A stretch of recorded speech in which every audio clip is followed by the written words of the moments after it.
শান্ত পরিবেশ রাখবেন, কোনো প্রকারের হট্টগোল, কোলাহল, মোবাইল আদি সব কিছু বন্ধ রাখবেন। কেন? কারণ আপনি এবং আমি এই স্থানে সাধনা করতে উপস্থিত হয়েছি।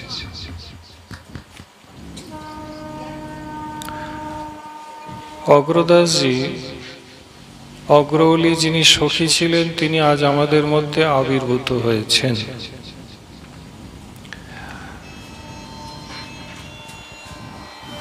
এগুলো বন্ধ রাখবেন মা, এটা আমার নিয়ম। শ্যামলকে অনুরোধ করব কালকে যেন ঘোষণা করে দেয়, মোবাইল টোবাইল যা রয়েছে আপনারা বন্ধ রাখবেন, এটা করজোড়ে নিবেদন।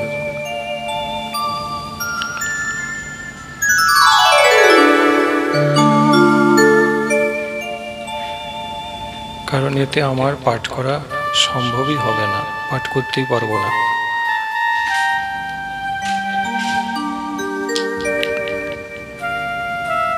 অগ্রদাসজি, প্রশ্ন হতে পারে আপনার, অগ্রদাসজি অবতীর্ণ হলেন, তা আমি তাকে শুনে জেনে আমার কি লাভ হবে? তো বাবা, সব থেকে কৃপাময় তত্ত্বটি জগতে যা রয়েছে সেটি হচ্ছে বৈষ্ণব তত্ত্ব। সব থেকে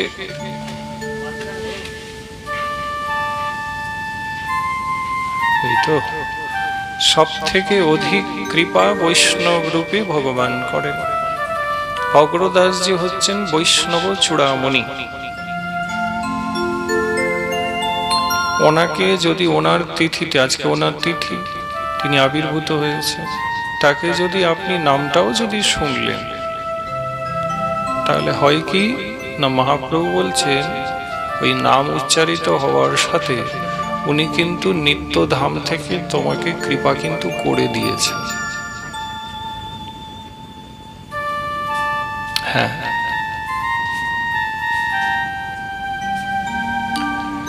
তোমার নাম ধরে আমি যদি তোমাকে ডাকি তাহলে তুমি অবশ্যই সাড়া দেবে। ওনারা তো মহাজন, ওনার তিথিতে ওনার নাম ধরে যে তুমি তাকে স্মরণ করলে, তাতে তিনি তোমাকে অবশ্যই নিত্যধাম থেকে কৃপা করবেন। মহাপ্রভুর সর্বজন সিদ্ধান্ত হচ্ছে এই যে বৈষ্ণবের মাধ্যমেই আমাকে পাওয়া যায়। গুরু বৈষ্ণব কৃপা না করলে গৌরের চরণারবিন্দের প্রাপ্তি কিন্তু হয় না। এটা কিন্তু সম্পূর্ণ শাস্ত্রীয় সিদ্ধান্ত, অকাট্য সিদ্ধান্ত। এর ঊর্ধ্বে বা এর অন্যথা আমরা কেউ করতে পারবো না। তাহলে আমাদের দরকার কি? আমাদের দরকার হচ্ছে কৃপা। গৌরকে পাবো কি করে, নিতাই চরণে যাব কি করে? বলে যদি কৃপা হয় তাহলে যাবে, যদি কৃপা হয় তাহলে পাবে। তাহলে প্রশ্নটা দাঁড়ালো, কৃপা পাবো কোথার থেকে? তো উত্তরটা হচ্ছে মহৎ, তিনি যদি তোমাকে কৃপা করেন তাহলেই তুমি পাবে। তাহলে মহৎ কারা, মহান কারা? বলে আমাদের আচার্য যারা হয়েছেন তারাই হচ্ছেন মহৎ। কাজে ওই আচার্যকে স্মরণ করলে ওনাদের কৃপা কিন্তু আমরা পাব। কেমন? অগ্রদাসজির বিষয়ে আমরা পাঠ করেছি, ফোনে পাঠ রয়েছে। যদি আপনারা ফোনে ইউটিউবে দেওয়া রয়েছে, আপনারা যদি মনে করেন তো ওনার মহিমা বলা রয়েছে, আপনি শ্রবণ করতে পারেন। এইটুকুই বলবো, অগ্রদাসজির মহিমা যেমন, ওনার শিষ্যর মহিমাও কিন্তু তেমন। ইনি যে অগ্রদাসজি রামানন্দী বৈষ্ণব হয়েছিলেন, এনার অন্যতম শিষ্য হচ্ছেন শ্রী নাভা গোস্বামী। কি নাম বললাম মা? নাভা গোস্বামী। নাভা গোস্বামী তাহলে কে? এনার শিষ্য হন। নাভা গোস্বামী তত্ত্বত হচ্ছেন ব্রহ্মা। ব্রহ্মায় জগতে নাভা গোস্বামী রূপে অবতীর্ণ হলেন, যাকে শিষ্যরূপে পেয়েছিলেন ইনি অগ্রদাস। আজকে ওনার আবির্ভাব, তাই একটু ওনাকে স্মরণ করে দিন। মহাপ্রভু কি বললেন? বললেন এই যে আবির্ভাব এবং তিরোভাব, এইটি শাস্ত্রে বলতে হয় বৈষ্ণবের জন্য, তাই বলা হয়েছে। বস্তুত একজন বৈষ্ণব নিত্যকাল ধরাধামে প্রকট থাকে, কখনো বৈষ্ণব অপ্রকট হন না। এটাকে বুঝুন শাস্ত্র কি বলছে। কেন বলে মানুষ তো মরে, বৈষ্ণব বলে বৈষ্ণবের মরা শব্দটা ব্যবহার হয় না। বৈষ্ণবের ক্ষেত্রে আমরা বলে থাকি যে তিনি আবির্ভূত হলেন, মানে জন্ম নিলেন। আবার যদি কুঞ্জে যান তা আমরা বলি নিত্যলীলায় প্রবিষ্ট হলেন। এই জন্য বৈষ্ণবের কিন্তু অবস্থান সব সময় জগতে থাকে। ভগবানের লীলা যেমন একটি নৈমিত্তিক, আর একটি হচ্ছে নিত্যলীলা। যদি একটু আপনি মন দেন তাহলে আপনি আমার কথাগুলি বুঝতে পারবেন এবং খুব উপকৃত হবেন। ভজন করতে ইচ্ছে হবে আপনার, সাধনে আগ্রহ উৎপন্ন হয়ে যাবে এবং ভগবানের কৃপা নিয়ে আজকে আপনি বাড়ি যাবেন। কিছু করতে হবে না, সামান্য মনটা একটু এদিকে দিয়ে রাখুন আর ঘাটটা সোজা করে বসবে, এরম এরম করবে না, তাহলেই কৃপা হয়ে যাবে। আসুন এবার বিষয়। ভগবানের দুই লীলা, একটা নৈমিত্তিক, একটা নিত্য। কৃষ্ণের নৈমিত্তিক লীলাটা কি প্রকার বললেন, দেখুন কিরকম বললেন। এই যে বৈবস্পত মন্বন্তর যার মধ্যে আমরা এখন রয়েছি, হ্যাঁ, এই বৈবস্পত মন্বন্তরে 28 চতুর্যুগীতে সমাপ্তিতে অন্তিমে দাপর যুগে ভগবান গোবিন্দ স্বয়ং অবতীর্ণ হয়ে লীলা করেন। এই যে কৃষ্ণচন্দ্র ভগবান ব্রজে 11 বছর, মথুরাতে প্রায় 25 বছর, দ্বারকাতে প্রায় 95-96 বছর, এই যে 125 বছরের লীলা প্রভু করলেন। তারপরে নিত্য গোলকে যে গেলেন, ওই 125 বছরের লীলাটি প্রভুর হচ্ছে নৈমিত্তিক লীলা। কি প্রকার বলে, ওই সময় যারা ছিলেন তারা কিন্তু প্রভুকে দেখেছেন। নন্দবাবাও গোপালকে দেখেছেন, কংস অসুর ছিল, তিনিও কিন্তু গোপালকে দেখেছেন। কথাটা বুঝতে পারছেন? মানে প্রভুর প্রকট লীলা যখন হয় আর কি, তখন অসুর, দেবতা, দানব, ভক্ত, অভক্ত, পাষণ্ডী, পশু, পাখি, কীট, পতঙ্গ সকলেরই প্রভুর লীলা দর্শনের সৌভাগ্য হয়। তাহলে লীলা সমাপ্ত করে প্রভু এখন কোথায় বলে, প্রভু লীলার সমাপ্তি হয়নি, প্রতিটি লীলাই নিত্য। গোপালের গোচারণ লীলা আপনি মনে করছেন ফুরিয়ে গেছে, ভুল করছেন। গোচারণ লীলা প্রভুর প্রতিদিন এখনো চলছে, দয়া করে বুঝুন, চলছে। গোবর্ধন লীলা, গিরিরাজকে যে তিনি ধারণ করলেন, গুলিয়ে ফেলেছেন আমরা জানি, প্রভু 7 দিন ধারণ করেছিলেন না, ছিলেন নয়, প্রভু আজও গিরিরাজকে ধরে আছেন। এই যে আছেন এটা নিত্য, ধরেছিলেন বললে সেটা অতীতের গল্প হয়ে যায়। কেমন? আজও ধরে আছে, কারণ নিত্য লীলা।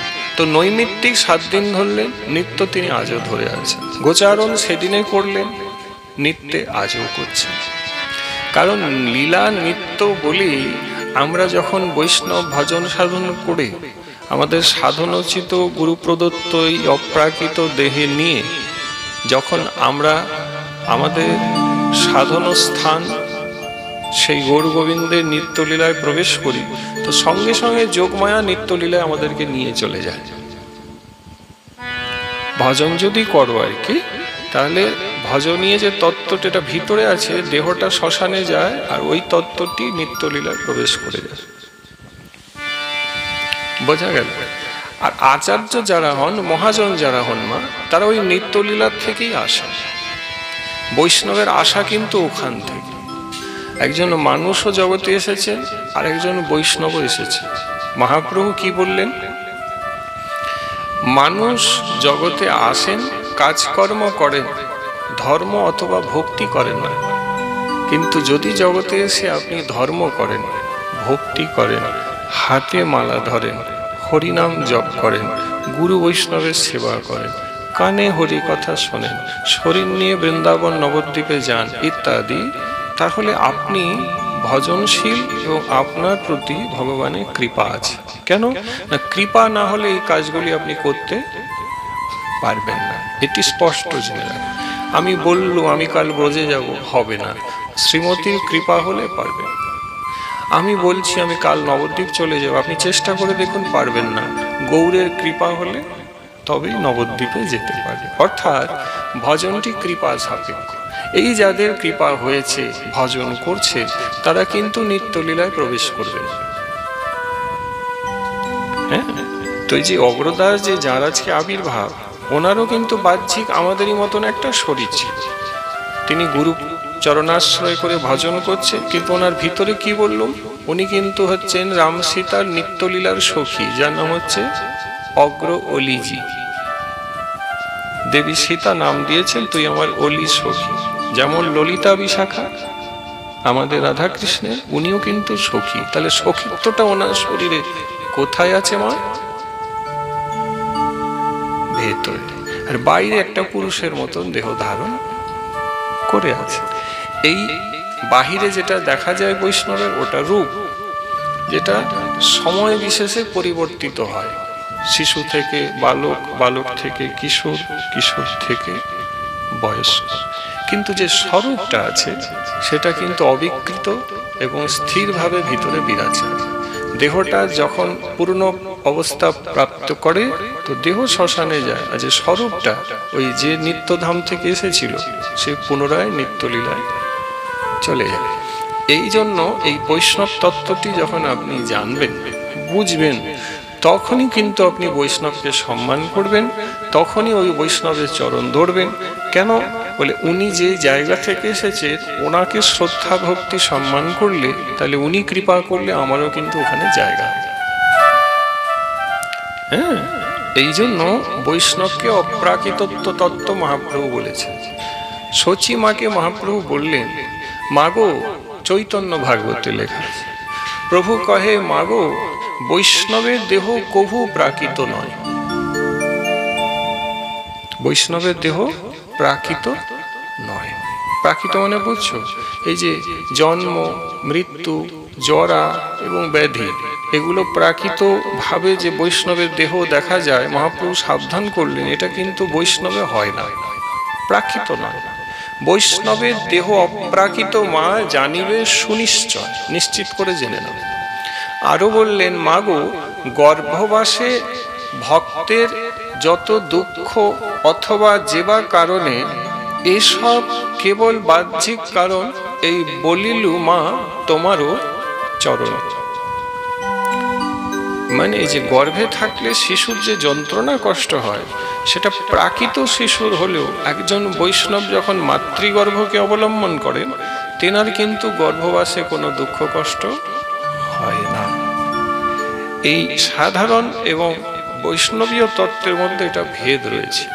পুরাণ বচন হচ্ছে কি, বৈষ্ণবানাং জন্মানাং নতু কর্মবন্ধনানাং তু বিদ্যতে জন্ম মৃত্যু জরা ব্যাধি বিমুক্তাস্তে নতু সংশয়। বাবা মালা দিবেন, মালা দিবেন, মালা সবাইকে দেন। সুতরাং বৈষ্ণবের দেহটি অপ্রাকৃত, কেমন, এবং ওনাদের আসার হেতু হচ্ছে আসেন, ভজন করেন, ভজনের শিক্ষা আমাদেরকে দেন, তারপরে আবার নিত্যলীলায় প্রবেশ করে যান। এই ক্রমটি কিন্তু চলতে থাকে।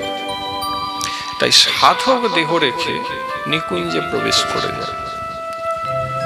তো অগ্রদাসজি আচার্য, রামানন্দী সম্প্রদায়ের বিরাট বড় আচার্য। ওনার শিষ্য হচ্ছে নাভা গোস্বামী, ইনি স্বয়ং ব্রহ্মা। কে না, নাভা গোস্বামী। কেন নাভা গোস্বামী রূপে ব্রহ্মার আসার কারণ কি? ওর পরিচয়টা শ্রীমদ্ ভাগবতে পাব।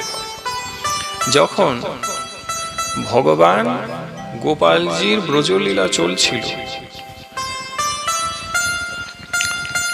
ভগবানের মঞ্জু মহিমা স্বরূপ মায়া তত্ত্বকে ব্রহ্মা না বুঝতে পেরে ব্রজলীলায় যখন দেখলেন গোবর্ধনের গোষ্ঠে সখাদের মাঝে গোপাল বসে আছেন, মধ্যে মণিনাং হৈমানাং মহামরকত যথা, সকলের মাঝে যেন একটা ইন্দ্র নীলমণি বসে আছে। সেই গোপাল ওই শ্রীদাম সুদাম বসুদাম এদের এঁঠো খাচ্ছে এবং তাদেরকে নিজের এঁঠো আদি খাওয়াচ্ছে। প্রভুর সর্বাঙ্গ ধুলায় ধূসর গোচারণ করেছে। হ্যাঁ, এই প্রকার সাধারণ একটি বালকের মতন যখন প্রভুকে দেখলেন ব্রহ্মা, তখন তিনি প্রভুর মায়ায় বিমোহিত হয়ে গেলেন। প্রভুর মায়ায় বিমোহিত হয়ে গেলেন। মনে করলেন ব্রহ্মদেব যে ইনি কি আমার প্রভু, ইনি কি আমার ভগবান, এনার জন্যই কি আমি বললাম যে গোবিন্দম আদি পুরুষম তমহম ভজামি, ইনি কি সেই আদি পুরুষ? সন্দেহ হয়ে গেল। যখন সন্দেহ হলো ব্রহ্মার, তখন তিনি বললেন যে তাহলে আমি একটু পরীক্ষা করে দেখে নেব যে ইনি কি আমার প্রভু, পরীক্ষা করে দেব। এইটাই হচ্ছে ভুল। কি ভুল? না, ভগবানকে সাধক পরীক্ষা করতে পারে না। সাধক ভজনে কত উন্নতি হলো তার সমীক্ষা করবে, কিন্তু ভগবানকে পরীক্ষা করবে না। এবার তত্ত্ব দিকটা বিচার করুন। তত্ত্বটা কি? না, নারায়ণের নাভিকমল থেকে ব্রহ্মার উৎপত্তি হয়েছে এবং ভগবান নারায়ণ নিজ মুখে বলেছে, তুমি প্রথম যাকে আমি উৎপন্ন করেছি, তুমি হলে ব্রহ্মা আমার সন্তান। তাহলে সন্তান কি পিতার পরীক্ষা নিতে পারে? বলুন, পুত্র কি পিতার পরীক্ষা নেবেন? না, পুত্র পিতার অনুগত হবেন, এতেই পুত্রের সবকিছু পাওয়া হয়ে যায়।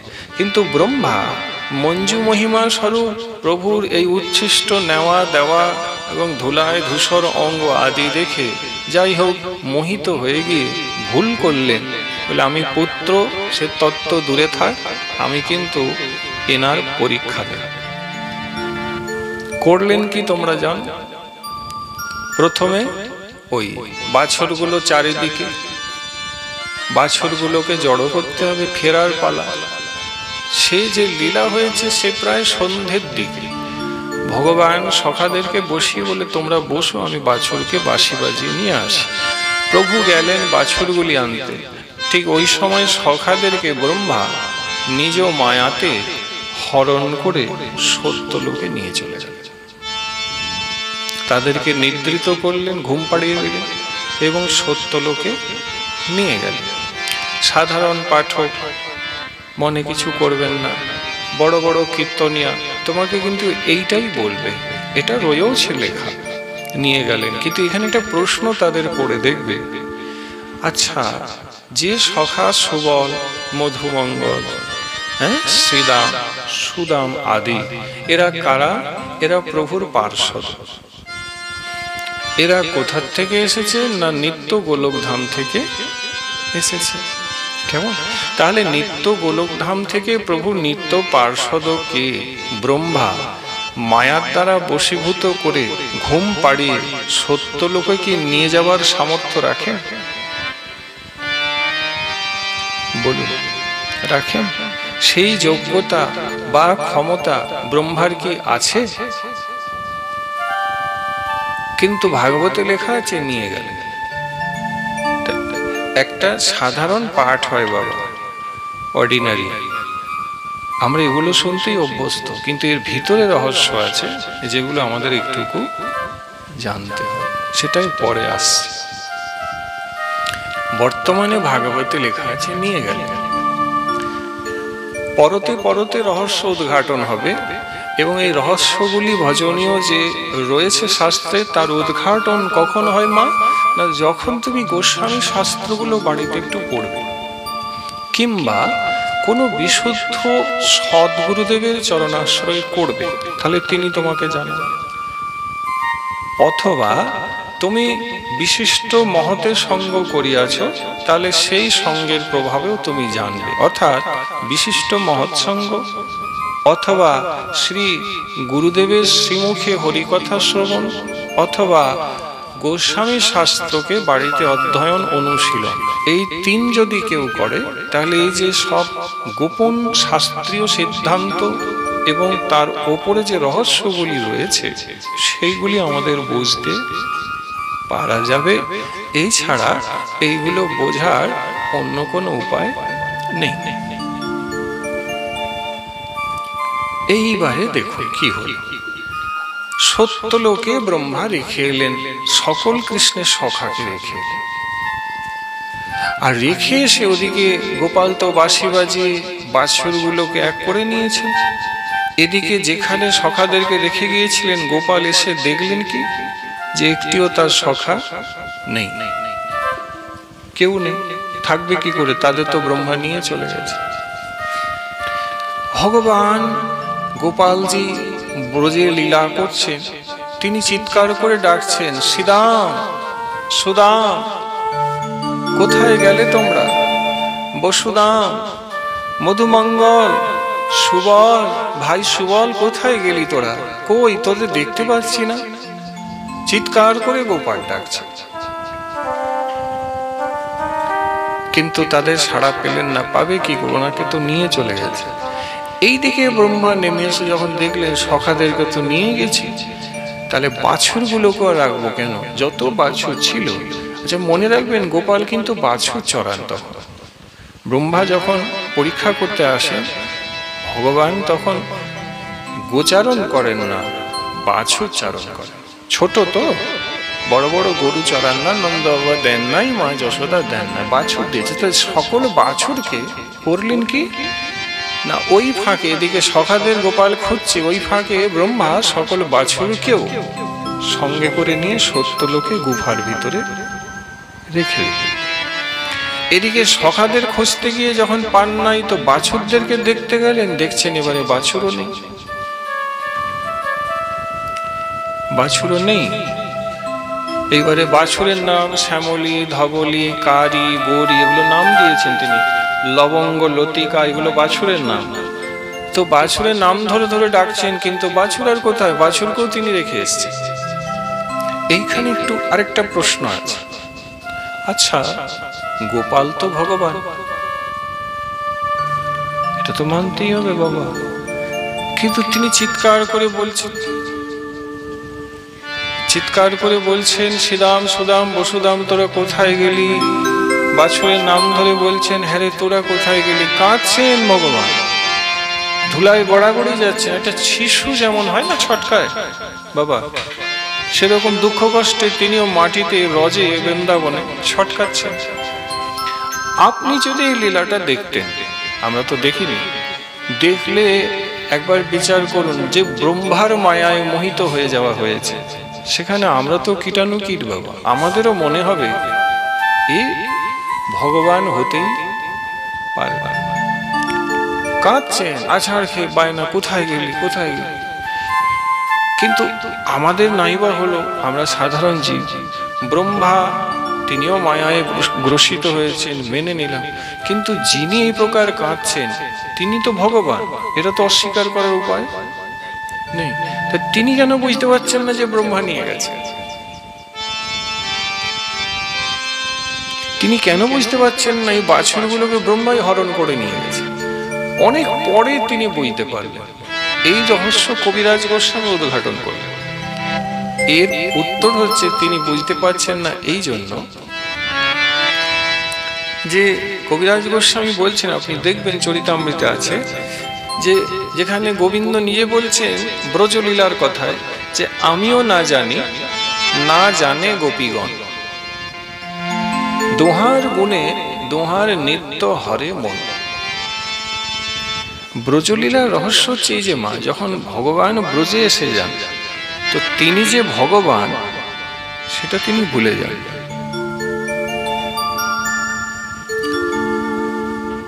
মথুরায় গেলে কিন্তু ভগবান মনে থাকে, দ্বারকাতে পূর্ণ মনে থাকে আমি ভগবান, কিন্তু যখনই ব্রজে ঢুকলে ওনার মনে নেই আমি ভগবান, ওনাকে মনে করিয়ে দিতে হবে। নিজে বলছেন কভু মিলে গোপীদের পাওয়ার বিষয়ে বলছেন। আমি একটু ভালো করে পাঠ করবো, আমার ইচ্ছা আছে, তোমরা মন দিয়ে শোনো। হ্যাঁ, একটু সময় আর কি, বেশিক্ষণ নয়।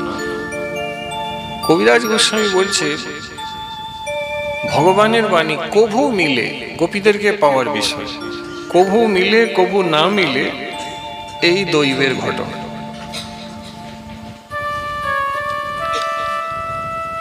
কখনো পাই, কখনো তাকে পাই না। গোপীদের রাধারানীকে কখনো আমি পাই, কখনো তিনি আমাকে দর্শন দেন না। সব দৈবের ঘটনা। মানে বিধির বিধান এমন হয়েছে, বিধি আমার প্রতি নিষ্ঠুর। বিধি কখনো রাধারানীকে কাছে পাইয়ে দেন, আবার বিধি নিষ্ঠুর হয়ে যান, আমি আর তাকে পাই না। এখন শুধু ভক্তমণ্ডলী একটু যারা মন দিয়ে শুনছে, কালকে সবাই তাড়াতাড়ি চলে আসবে। হ্যাঁ মা, পাঠের আগে আসতে, ছাড়া হয়ে গেল তো অনেক কিছু। বাবা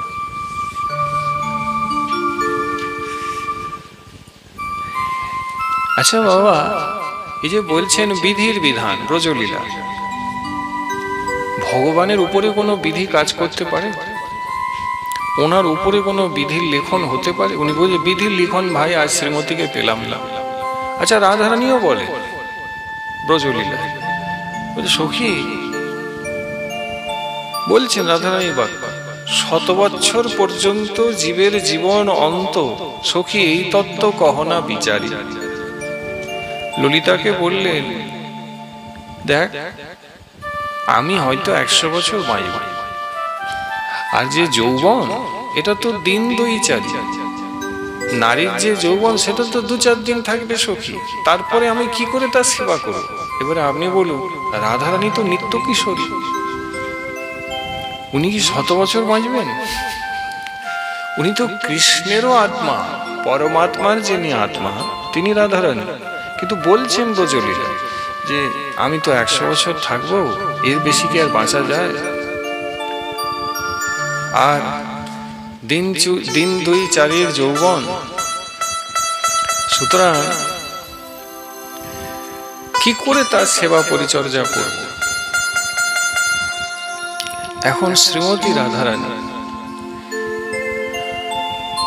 যখন এগুলি বলছেন, তাহলে বিচার করে দেখুন যে ব্রজলীলা কি প্রকারে অনুষ্ঠিত হচ্ছে। হরে কৃষ্ণ। কৃষ্ণ কৃষ্ণ হরে হরে, হরে রাম রাম রাম হরে হরে, হরে কৃষ্ণ কৃষ্ণ কৃষ্ণ হরে হরে, হরে রাম রাম রাম হরে হরে, হরে কৃষ্ণ কৃষ্ণ কৃষ্ণ হরে হরে, হরে রাম রাম রাম হরে হরে। জয় হোক।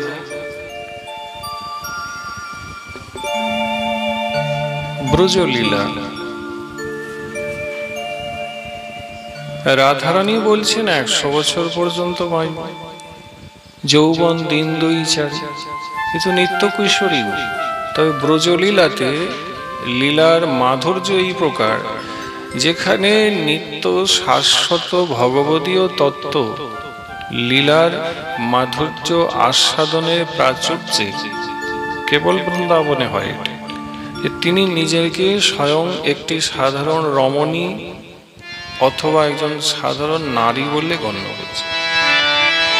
কৃষ্ণেরও তাই। এই জন্য ব্রজলীলা হয় কি, আমার স্ফুরণটা বন্ধ হয়ে গেছিল আর কি। ব্রজলীলায় হয় কি,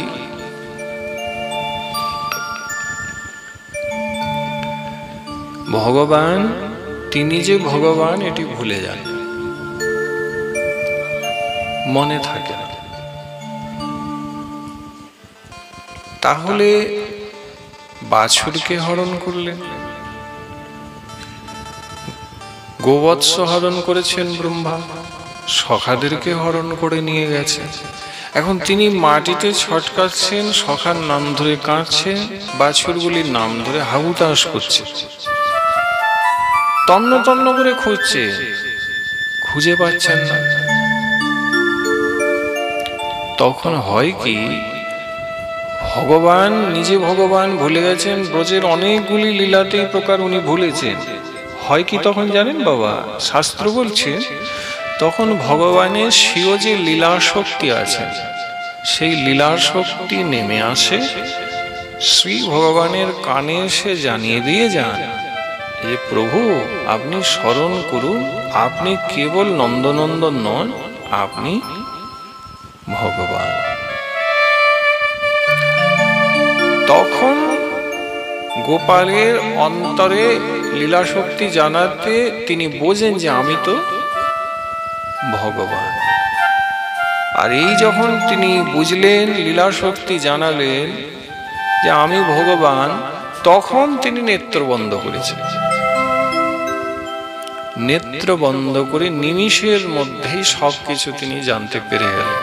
ব্রহ্মা এসেছিলেন, ব্রহ্মা আমার সখাকে হরণ করেছে, তারপরে বাছুরগুলোকেও হরণ করে নিয়েছে, আমাকে ব্রহ্মা আমারই সন্তান হয়ে পরীক্ষা করছে, সব জেনে গেলেন। তো জানালে তিনি জানেন এটা ব্রজলীলা। বৃন্দাবনে তিনি কোনো দেবালয়ে ভগবান হিসেবে নেই না। আপনি দেখবেন বাঁকে বিহারীতে যান, লেখা নেই যে ভগবান বাঁকে বিহারী, কি লেখা আছে আমরা বলছি বাঁকে বিহারী জি মন্দির। চলে যান মদন মোহন, লেখা নেই ভগবান মদন মোহন, লেখা আছে মদন মোহন জি মন্দির।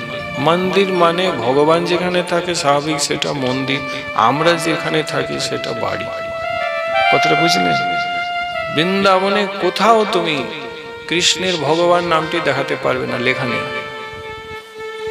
মথুরায় চলে যাও, কেশবজি মন্দির,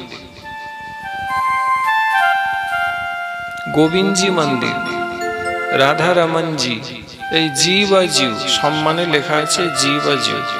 ভগবান কোথাও ব্রজে লেখা নেই, কারণ ব্রজে তিনি ভগবান নন, আজও নন।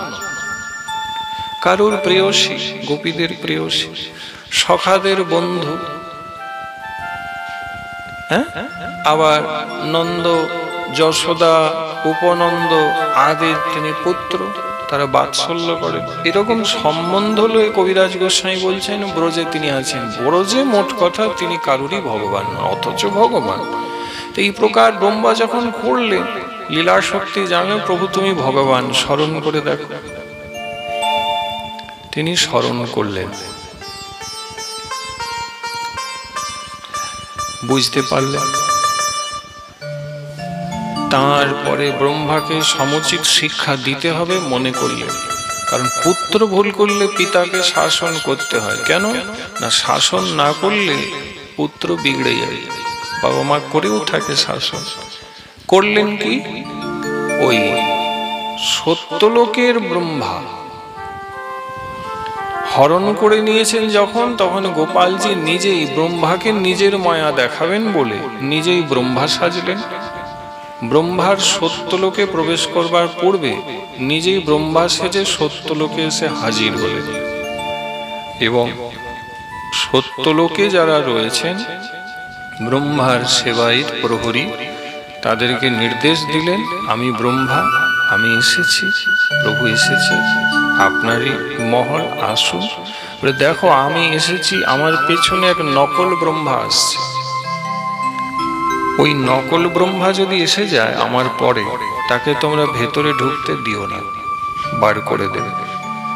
বুঝেছো? ওটা অসুর দৈত্য। বলে আপনি নিশ্চিন্ত থাকুন, কেউ আসতে পারবে না। কৃষ্ণ ব্রহ্মা সেজে ব্রহ্মার আসনে গিয়ে বসলেন, আর এদিকে ব্রহ্মা নিজে সত্যলোকে ফিরবেন। দেখি প্রভু কি করেন, দরজায় তার নিজের সেবায়িতরা ব্রহ্মাকে আটকে দিয়েছে। বললেন আপনি ভিতরে যেতে পারেন না। কেন? আমি যেতে পারবো না, আমি যে ব্রহ্মা। বললেন মিথ্যা কথা বলছে, আমাদের প্রভু ব্রহ্মা ইতিমধ্যে আসনে বিরাজমান, আপনি নকল। হায়, তোমরা আমাকে নকল বলো কোন সাহস? বললেন আমরা যা জেনেছি তাই বলছি, আপনি নকল। বেশি ভেতরে যাওয়ার বায়না করবেন না, করলে কিন্তু আমরা, বুঝতে পারছেন তো, তখন আর ছেড়ে কথা বলবো না। ব্রহ্মা আমার উপরে মুখ, আমার উপরে খবরদারি, এত দুঃসাহস? হ্যাঁ, বললেন যা ইচ্ছা বলুন, কিন্তু ভিতরে যাওয়ার অনুমতি নেই। কে তোমাদের বললো আমার ভেতরে যাওয়ার অনুমতি নেই? বলে আমাদের প্রভু ব্রহ্মা। আরে আমি তো ব্রহ্মা, আবার কে ব্রহ্মা? বলে আমাদের ব্রহ্মদেব ভেতরে বসে আছে। বলে আমি দেখি, সরো দেখি কে বসে আছে। তাদেরকে ঠেলে ঠুলে যখন ঢুকে পড়লেন, কি দেখছেন? সভা সত্য লোকে বসেছে, আর উঁচু আসনে একেবারে হুবহু ব্রহ্মাই বসে আছে। তিনি চিনতে পারছেন না যে আমি তো নিচে, তাহলে আমার সিংহাসনে আমার রূপ ধারণ করে কে? মানে বুঝতে পেরেছে? প্রভুকে পরীক্ষা করতে গিয়ে আজকে ব্রহ্মা নিজের বাসাতেই পরীক্ষায় পড়ে গেল। ঠিক করতে পারছেন না যে আমার সিংহাসনে কে? গোপালজি বসে আছে। তো জিজ্ঞাসাই করে ফেললেন, আমার সিংহাসনে আমার রূপ ধারণ করে আপনি কে বসে আছেন? তখন ওই গোপাল বসে সিংহাসনে পাল্টা প্রশ্ন করলেন। বলে তার উত্তর পরে দেব, আগে আপনি বলুন আপনি কে? আরে আমি কে? এত সাহস, আমাকে প্রশ্ন করছে আমি কে? আরে আমি ব্রহ্মা। গোপালজি দেখলেন অহংকার হয়ে গেছে। বলো আপনি ব্রহ্মা? আচ্ছা বেশ, আপনি কোন লোকের ব্রহ্মা? আরে আমি ব্রহ্মাণ্ডের ব্রহ্মা, আমার পরে আর ব্রহ্মা বলতে কে আছে? কোন লোকের ব্রহ্মা প্রশ্ন করছেন আপনি? এই তো, আপনি বোধহয় জানেন না অনন্ত কোটি ব্রহ্মাণ্ড আছে। কারণ ব্রহ্মা এ পর্যন্ত জানতেন যে একটি ব্রহ্মাণ্ড আছে, আর ওই একটি ব্রহ্মাণ্ডের আমি একমাত্র ব্রহ্মা।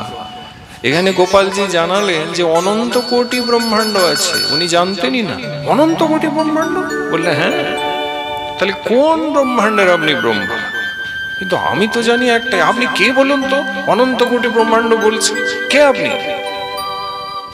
তো গোপালজি ব্রহ্মা রূপে বললেন, আমার পরিচয় পরে জানবে, আগে তোমাকে আমি দেখাই যে তোমার মতন কত ব্রহ্মা আছে। তো ব্রহ্মা দাঁড়িয়েছিল না যে অভিমান আমি একলাই ব্রহ্মা, আর কেই বা হতে পারে। ভগবান নিজের মায়া শক্তির দ্বারা সকল কোটি কোটি ব্রহ্মাণ্ডের যত কোটি কোটি ব্রহ্মা ছিল বাবা, তাদের সবাইকে আহ্বান করে বলে তোমরা এসো তো। সকল ব্রহ্মা বাবা, সকল ব্রহ্মাণ্ডের এসে, কোটি কোটি ব্রহ্মাণ্ডের ব্রহ্মা এসে ওই ব্রহ্মার কাছে এসে দাঁড়িয়েছে। যখন দাঁড়িয়েছে, গ্রন্থে লেখা আছে মস্তকে মস্তকে মুকুটে মুকুটে ঠোক্কর লাগছে এবং প্রত্যেকের মুকুট পড়ে যাচ্ছে। এত ব্রহ্মা যে চিন্তা করার বাইরে। সেখানে যে ব্রহ্মা প্রভুকে পরীক্ষা করেছে, তার বড় অবস্থা শোচনীয় হয়ে গেছে, তার অভিমান চূর্ণ হয়েছে, তার দম্ভ দূরে গিয়েছে, সে অহংকার ফেলেছে। আর এত ব্রহ্মা দেখে কিছু পরে বুঝলেন এই মায়া যিনি করছেন তিনি আমার প্রভু ছাড়া অন্য কেউ হতে পারে না।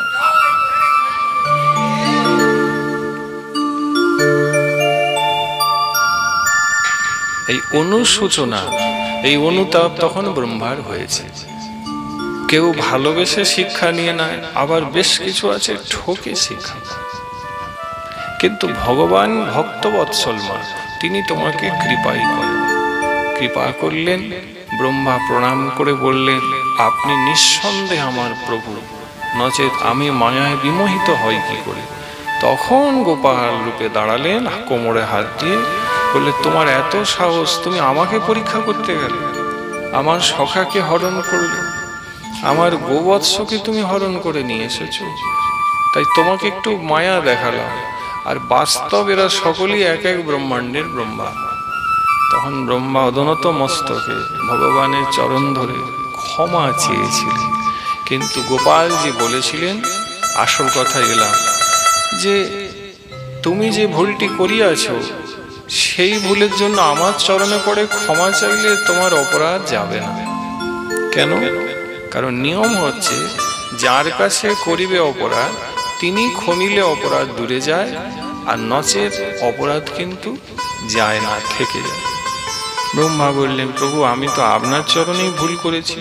বললেন, না, আমার চরণে কেবল নয়, আমার প্রিয় সখা শ্রীদাম সুদাম বসুদাম সুবল মধুমঙ্গল, এদের চরণে তোমার অপরাধ আছে।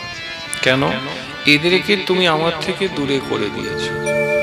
এরা আমার থেকে দূরে হয়ে আজ আমার বিরহে কাঁদছে। ওদের যে চোখের জল আমার বিরহে আজ পড়ছে, এবং আমি যে আমার ভক্তকে আমার থেকে দূরে করে দিয়েছ, আমি যে আজ ভক্তহারা হয়েছি, এই উভয় দিকেই তোমার ভক্ত অপরাধ হয়ে গেছে।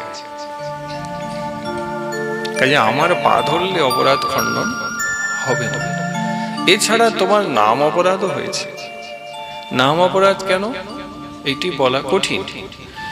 নাম অপরাধ এই জন্য হয়েছে কারণ যারা নাম করে তাদের প্রাথমিক যে জ্ঞান রাখতে হয় সেটি হচ্ছে নাম, এবং নামই হচ্ছে অভেদ।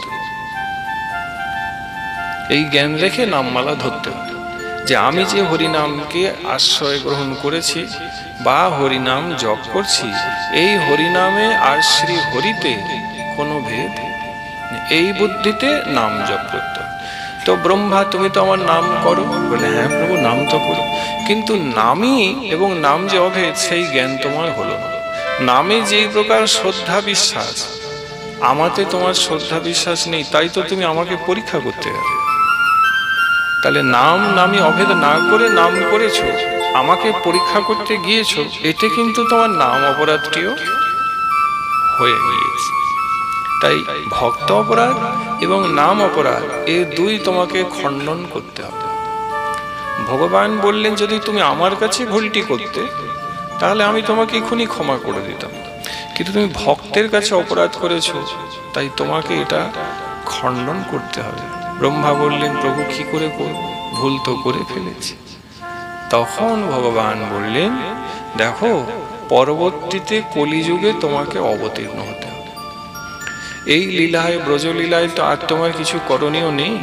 কলিযুগে যখন আমি গৌর হরি রূপে অবতীর্ণ হব, তখন দুই ভাবে তুমি কলিতে অবতীর্ণ হবে, এবং দুই ভাবে অবতীর্ণ হয়ে, দুই জায়গায় অবতীর্ণ হয়ে ভক্ত অপরাধ এবং নাম অপরাধকে খণ্ডন করবে।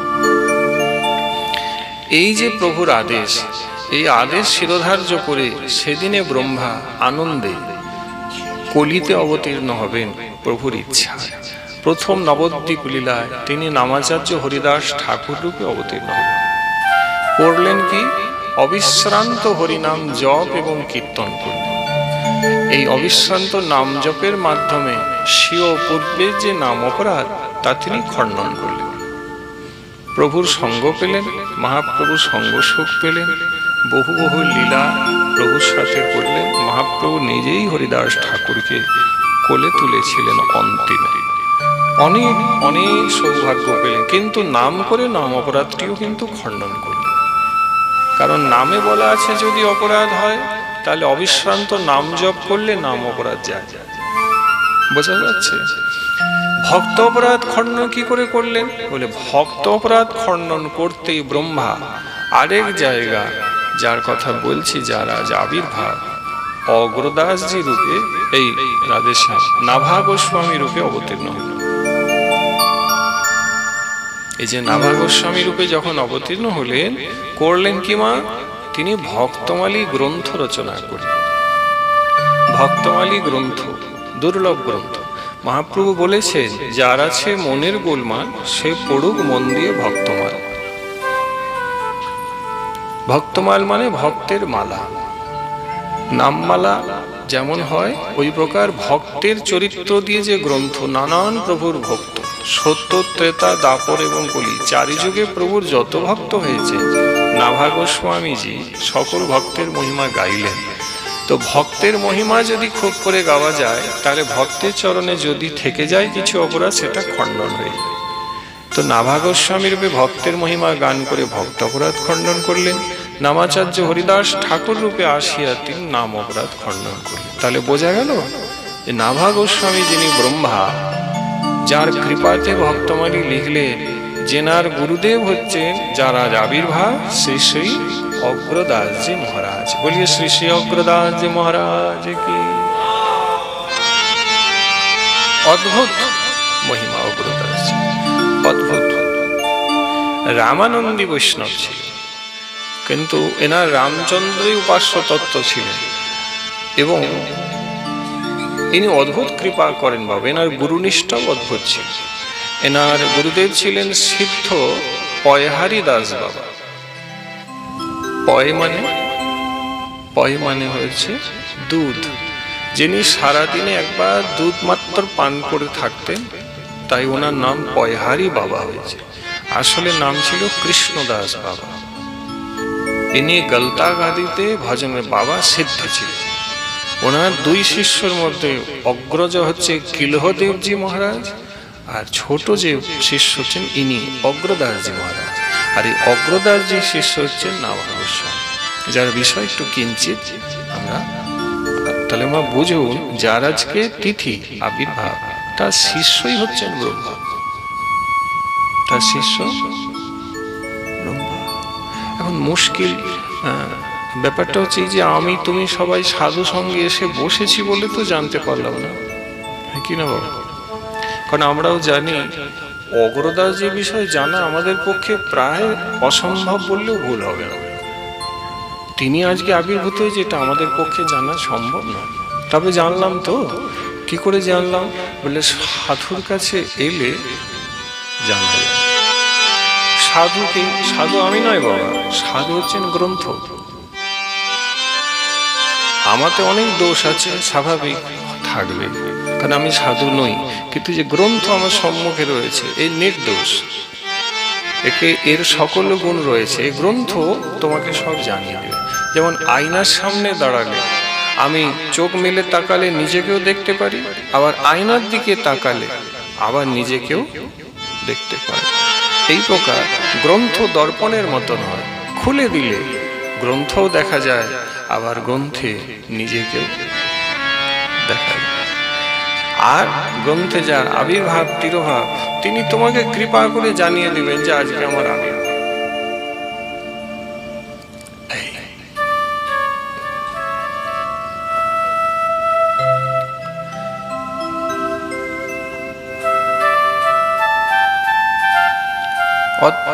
অদ্ভুত ছিলেন অগ্রদাস।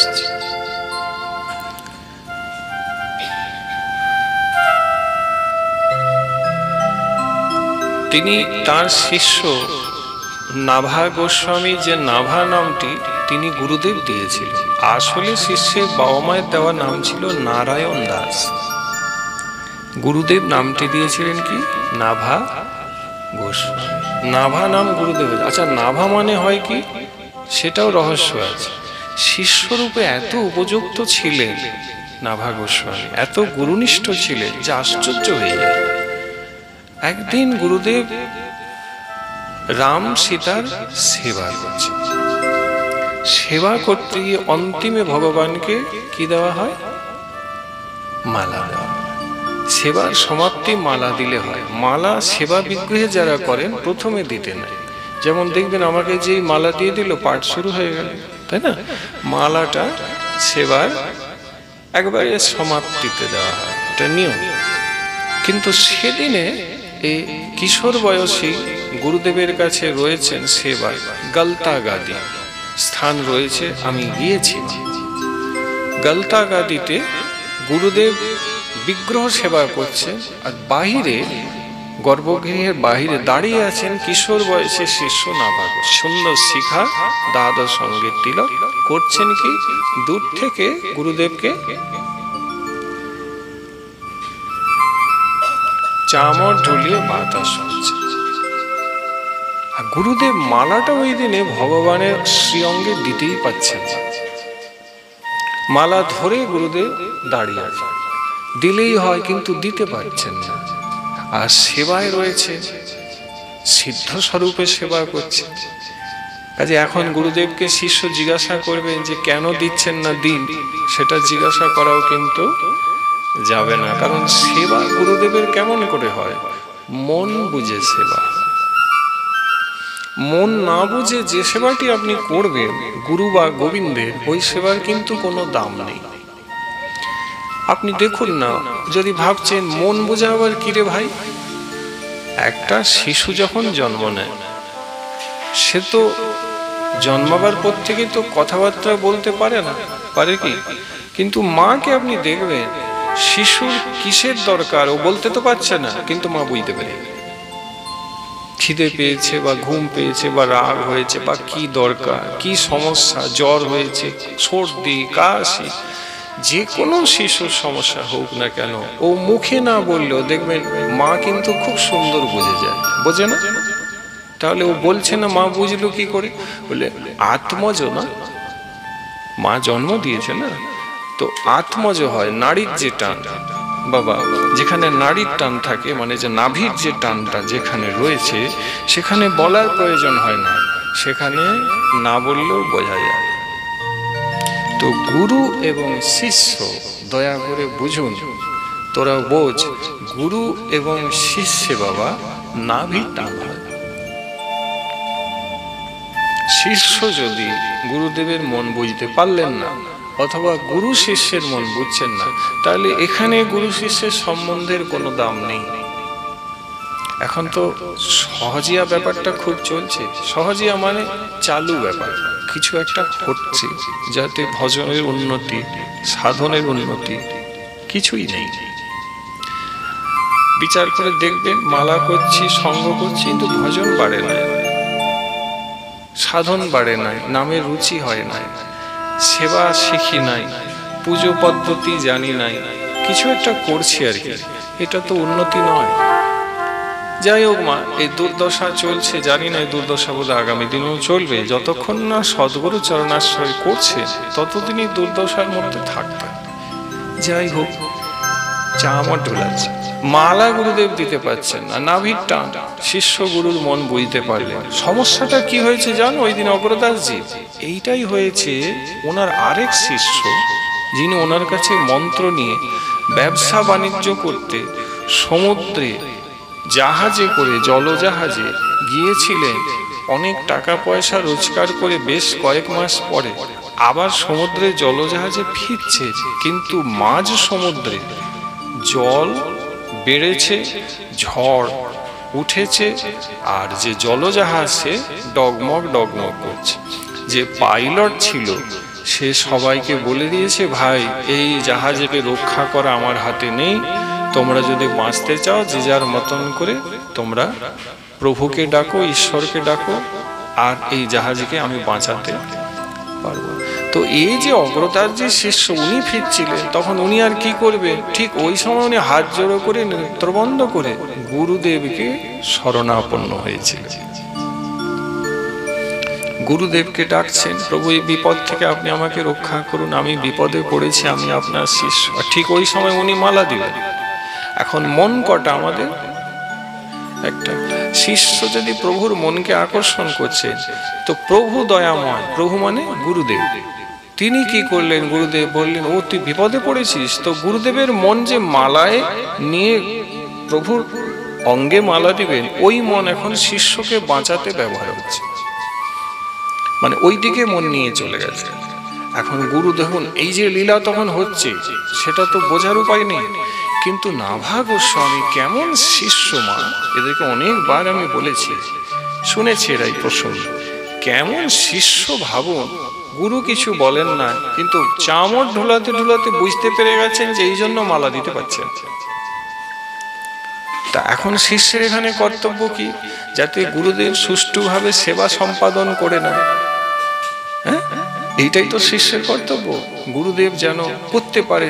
তো সমস্যা, উনি কি করলেন? চামড় ঢোলাতেন, সারা জীবন গুরু সেবা করেছেন, বাতাস করেছেন, চামড়ের মুখটা যেদিকে জাহাজে ওই গলযোগ হয়েছে ওই দিকে করে দিলেন, আর মনে মনে বললেন, আমি নাভা গোস্বামী মানে নারায়ণ দাস, আমি যদি নিষ্কপট ভাবে, নিঃস্বার্থ ভাবে গুরু আনুগত্যে গুরু সেবা করে থাকি, সেই সামগ্রিক গুরু সেবার ফল আপনি ওই শিষ্যকে প্রদান করুন, আর এই বিপদ থেকে প্রভু আপনি ওকে রক্ষা করুন।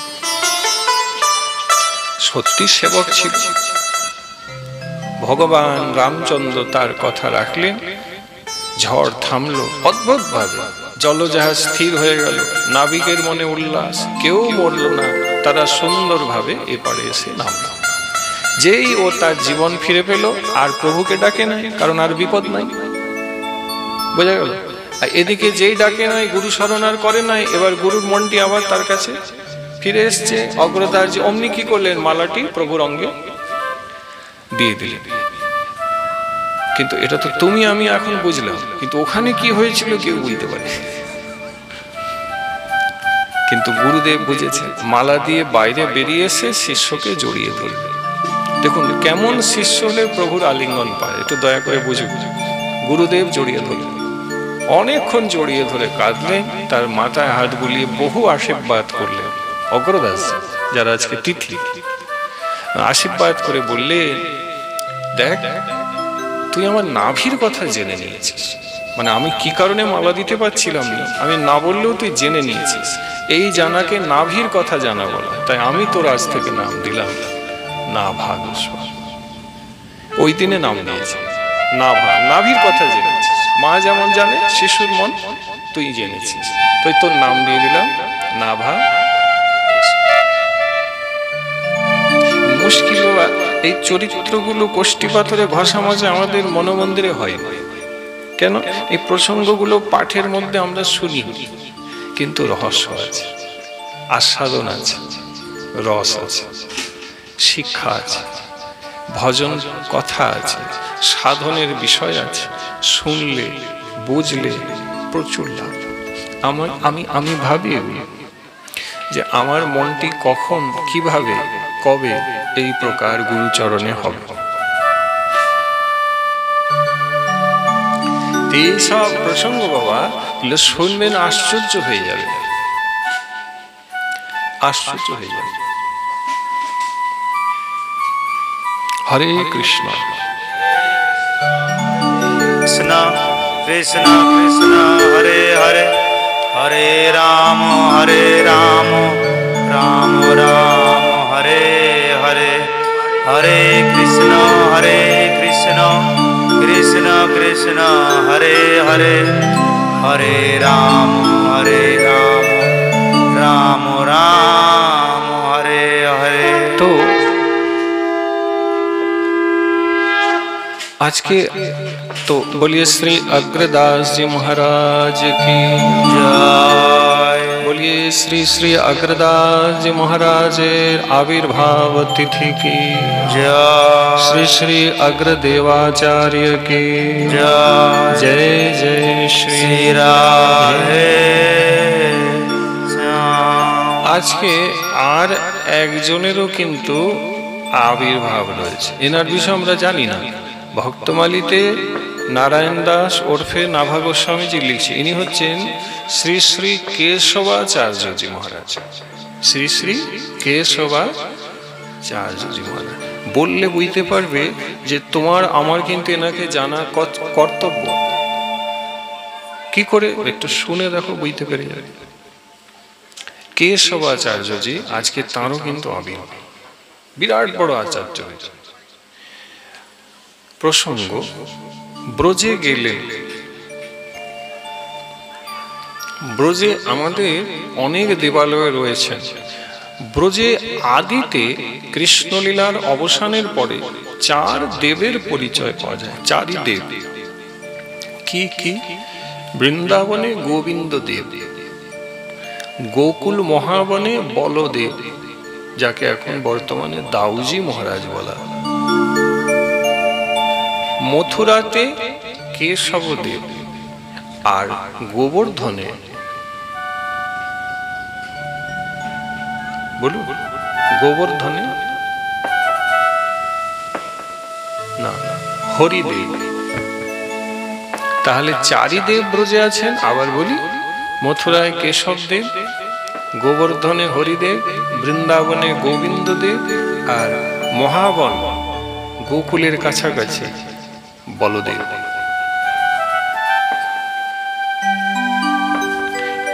এর মধ্যে যে হরিদেব ঠাকুর, এই হরিদেব ঠাকুরকে কলিতে যিনি প্রকট করেছেন, যার হাতে হরিদেব প্রকট, অদ্ভুত ঠাকুর বাবা, অদ্ভুত বললে অল্প করে বলা হয়।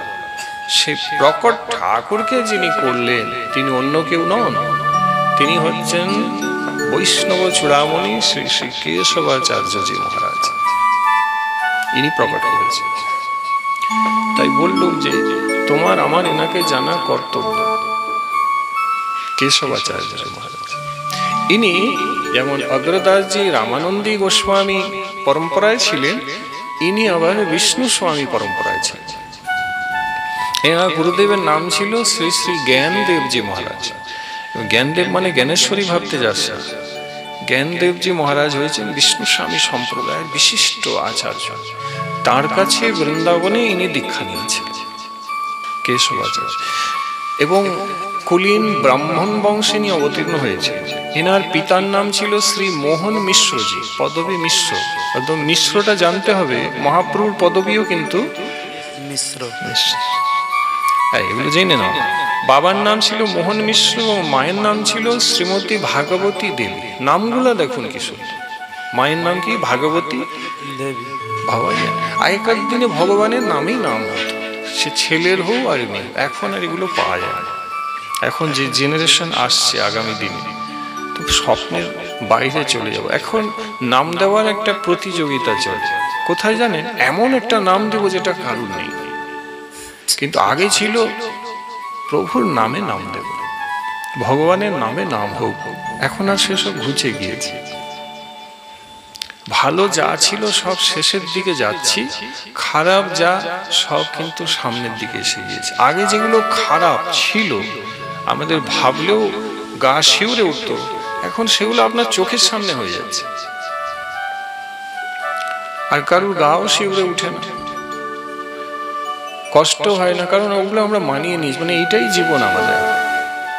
আপনারা পুরনো প্রাচীন বৈষ্ণব বসে আছেন, কাজেই এসব ব্যাপার যে চলছে চারিদিকে হয়তো কিছুটা অনুমান হয়তো বা করেছেন। দিনকাল এমনই এসেছে। তো ভালো থাকার উপায় কি? হরি ভজন, হরি কথা, হরি নাম। এছাড়া ভালো থাকার কিন্তু অন্য চতুর্থ উপায় নেই। প্রাণের শান্তি কিসে পাবে? যদি সাধু মুখে হরি কথা শোনো তাহলে প্রাণের শান্তি, মনে আনন্দ পাবে। এছাড়া অন্য উপায় নেই।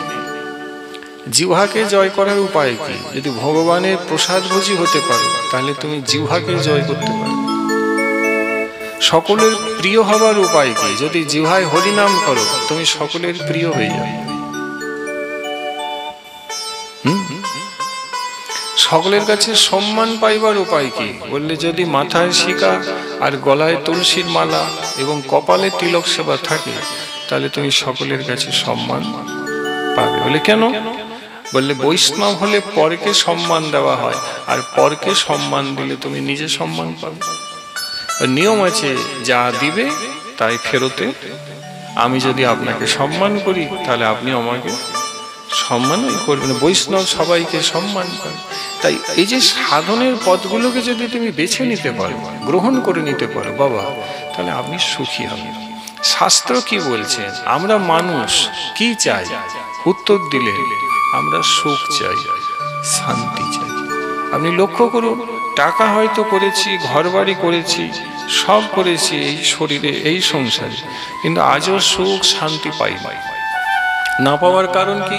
কারণ যেহেতু ভজনটা এখনো শুরু করি নাই, ভজন করছি না, তাই সুখ শান্তি আমার থেকে অনেক দূরে। পাবো কি করে? শাস্ত্র যে বলেছেন বাবা, ভজন না করলে সুখ পাবে না। এরপরে তুমি সুখ খুঁজছো ভজন ছাড়া, এটা কি করে সম্ভব? মানে পশ্চিম দিকে গেলে আমার বাড়ি, আমি পশ্চিম দিকে না গিয়ে যদি পূর্ব দিকে হাঁটি তাহলে বাড়ির দূরত্বটা কমবে না বাড়বে? উল্টো দিকে হাঁটলে বাড়ির দূরত্ব বাড়বে, স্বাভাবিক।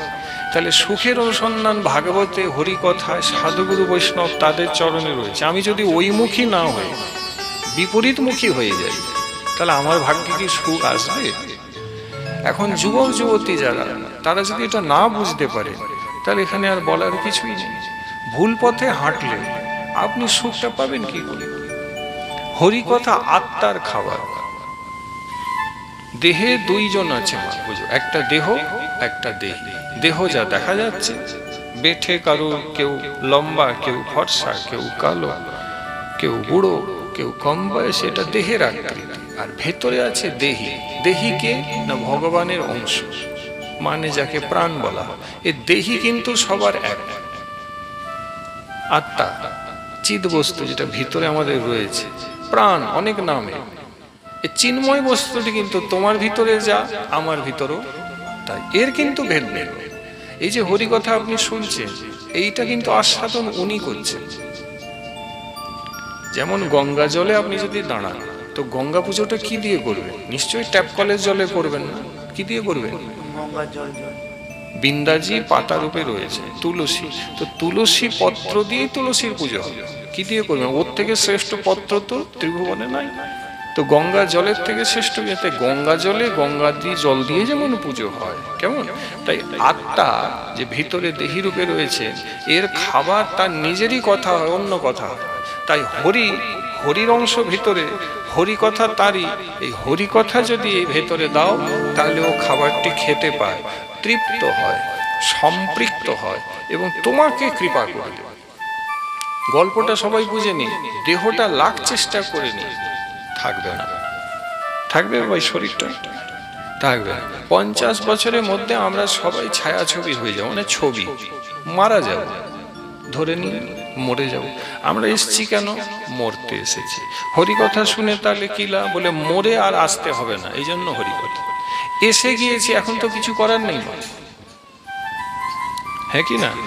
যখন এসে গিয়েছেন বাবুরে, ভালো করে বুঝে নিন, এবারে আপনাকে আমাকে মরতে হবে, এটা মোদ্দা কথা।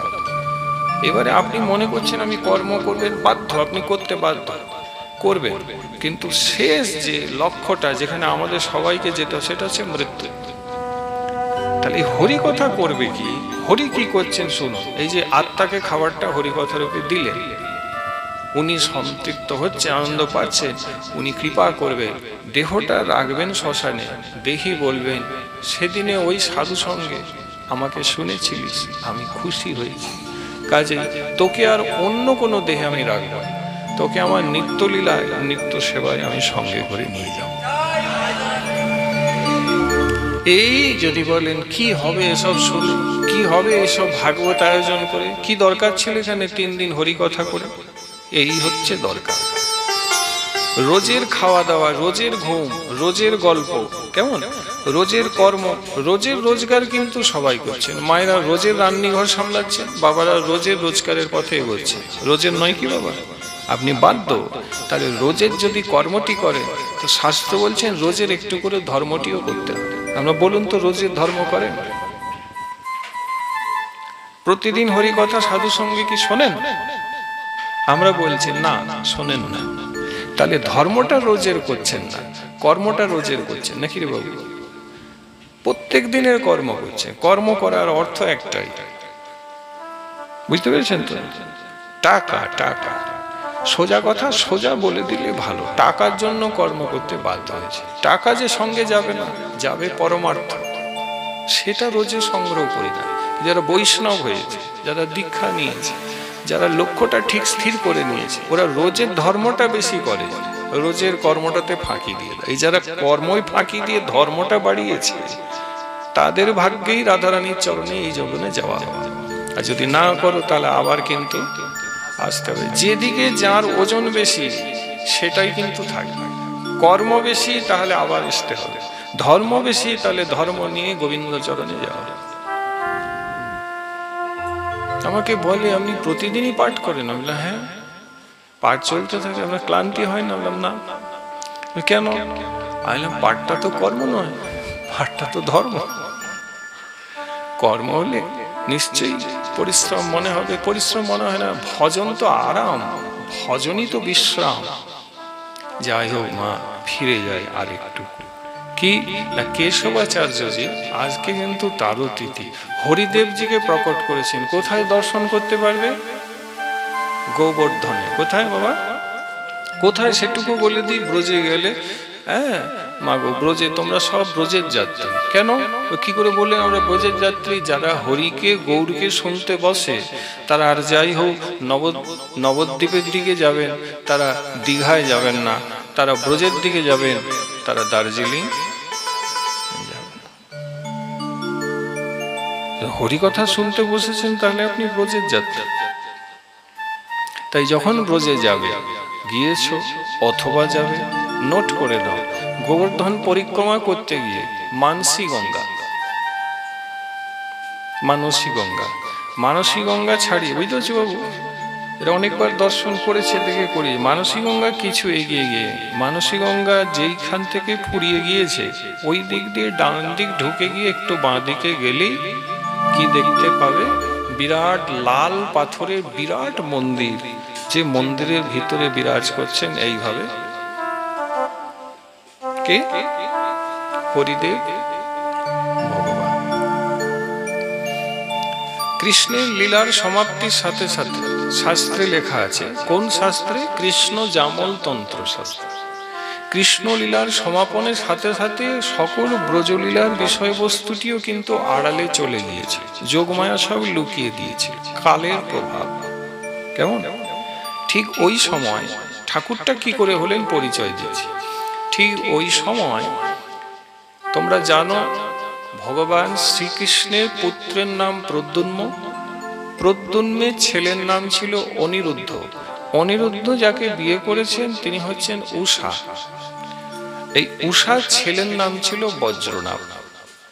যখন যদুবংশ ধ্বংস হয় তখন উষা ছিলেন গর্ভবতী, অভিশাপ ঋষির হয়েছিল যদুবংশ ধ্বংস হয়, কারণ এক যদু গর্ভের আকৃতি করে ঋষিকে প্রশ্ন করেছিলেন যে বলুন যে পুত্র হবে না কন্যা হবে। তো অভিশাপ দিয়ে ঋষি সর্বজ্ঞ বলে, আমাদের সাথে হাস্য করছিস মূর্খ, পুত্র হবে না কন্যা হবে না, মুষল হবে, আর যে মুষলে তোদের বংশ ধ্বংস। ভগবান শ্রী গোবিন্দ নিজের লীলা সম্বরণ করবার পূর্বে জেনে রাখা কর্তব্য করেছেন কি, নিজের বংশকে ধ্বংস করে দিয়েছে। এই জন্য কৃষ্ণের বংশীয় মানে প্রভুপাদ কাউকে পাবেন না,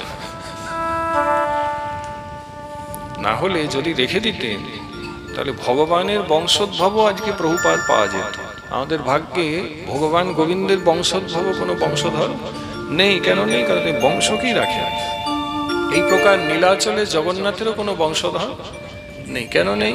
না, রাজা ইন্দ্রদ্যুম্ন বর চেয়েছিলেন জগন্নাথের কাছে যে প্রভু তুমি প্রকট হয়েছ, তুমি ভক্তবৎসল, তুমি আমাকে এই বর দাও আমি যেন অপুত্রক থাকি, আমার কোনো সন্তানের জন্ম না হয়।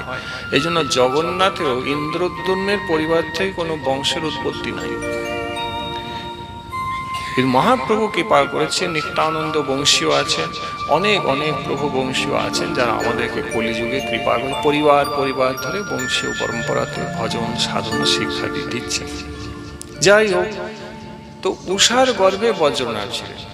অভিশাপ এটাই ছিল যে যদুবংশ ধ্বংস হবে। এখন তত্ত্ব বলছেন গর্ভে যদি সন্তান থাকে, ভূমিষ্ঠ যদি না হয়, তার ক্ষেত্রে কিন্তু অভিশাপটা ফলে না। তত্ত্ব এইটাই। হ্যাঁ, ভূমিষ্ঠ হলে অভিশাপ ফলে, ভূমিষ্ঠ হন নাই অভিশাপ ফলে নাই। কাজে উনি অভিশাপ মুক্ত ছিলেন। কে? না, উষার গর্ভে যে সন্তানটি ছিল এর এই নাম ছিল বজ্রনাভ। কি নাম ছিল? বজ্রনাভ। এ কৃষ্ণের প্রপৌত্র হন। প্রপৌত্র নয় কি, কৃষ্ণের ছেলে প্রদ্যুম্ন, প্রদ্যুম্নের ছেলে অনিরুদ্ধ, অনিরুদ্ধের ছেলে হলো বজ্রনাথ, সম্বন্ধে প্রপৌত্র। ইনি কিন্তু প্রকট ছিলেন। তো ব্রজলীলা ভগবান করে চলে গিয়েছেন, ইনি ব্রজলীলা দর্শন করবেন। ভগবানের 16,100 রানী দ্বারকায়, 8 জনকে প্রভু সঙ্গে নিয়ে গেছেন। 16,100 কিন্তু জগতে থেকে গিয়েছে। বজ্রনাভ সেই সব রানীদেরকে নিয়ে পরীক্ষিতকে এদিকে যুধিষ্ঠির রাজা করে দিয়ে তারাও স্বর্গারোহণ করলেন, গোলোকে প্রবেশ করলেন। এদিকে পরীক্ষিতের কাছে বজ্রনাভ এসেছিলেন। পরীক্ষিত তখন চক্রবর্তী সম্রাট। বজ্রনাভকে পেলেন, প্রণাম করলেন পরীক্ষিতজি, প্রভুর বংশের বলে কথা, এবং তাকে ব্রজে রাজা করলেন। ব্রজে যখন নিয়ে গেলেন পরীক্ষিতজি বজ্রনাভকে, বজ্রনাভ খুব কাঁদলেন। কেন না, তার বংশে যে ভগবান এসেছে সেই লীলা তিনি দেখতে পাচ্ছেন না। জঙ্গল দেখছেন, গিরিরাজ দেখছেন, যমুনা দেখছেন, কিন্তু কোনো দেবালয়, কোনো লীলার পরিচয় ব্রজে তিনি পাচ্ছেন না। বড় কাঁদলেন, আক্ষেপ করলেন। এই বজ্রনাভ ব্রজে থাকাকালীন বহু দেবালয়কে প্রকট করেছিলেন। তিনি ব্রজের রাজা হয়েছিলেন। সেই দেবালয়ের মধ্যে অনেকগুলির মধ্যে হচ্ছে এই 4 জন দেব, যার নাম বললাম। গোবিন্দ দেবকে স্থাপন কে করলেন? বজ্রনাভজি। কেশব দেবকে মথুরায় স্থাপন প্রতিষ্ঠা কে করলেন? বজ্রনাথ। এই যে হরিদেবজিকে প্রকট করে স্থাপন গোবর্ধনে কে করলেন? এগুলো ওখানেই ছিল। তারপরে উনিও লীলা সম্বরণ করলেন। এরপরে শুরু হলো জবনদের উৎপাত। ভারতবর্ষ জবনদের অধীনে চলে গেল। আপনি ইতিহাস রয়েছে, দেখে নেবেন। এমত অবস্থায় ওনারা আক্রমণ করতে ও আমাদের দেবালয়গুলিকে ভেঙে দিতেন, নষ্ট করে দিতেন। ব্রজবাসী যারা ছিলেন সাধারণ, তারা মনে করতেন যে ওরা তো উঁচু উঁচু মন্দির দেখলে আসবে, ভেঙে দিবে, লুটে নিয়ে চলে যাবে, সব লুটে নিয়ে যেত।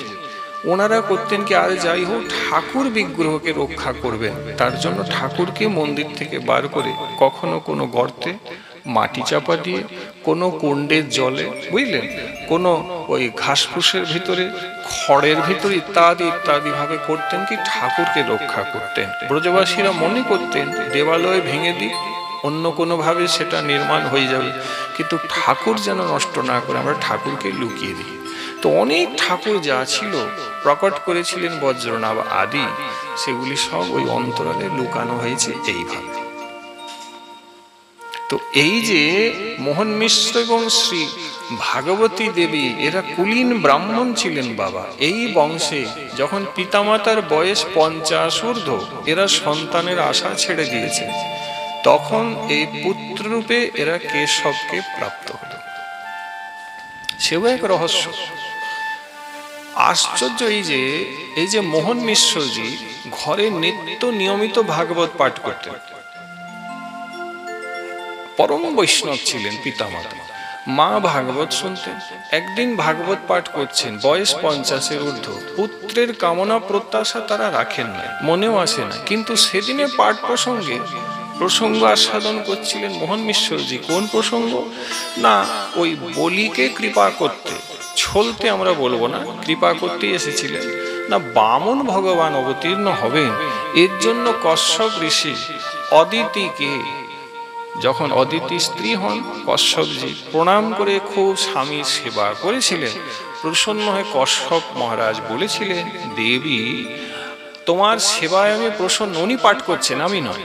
মোহন মিশ্রজি ঘরে পাঠ করছেন, তেনার স্ত্রী ভাগবতী দেবী আর তোমাদের মতো অনেক ভক্তরা শুনছেন, পুত্র কেউ নাই। ঘটনাটা শোন।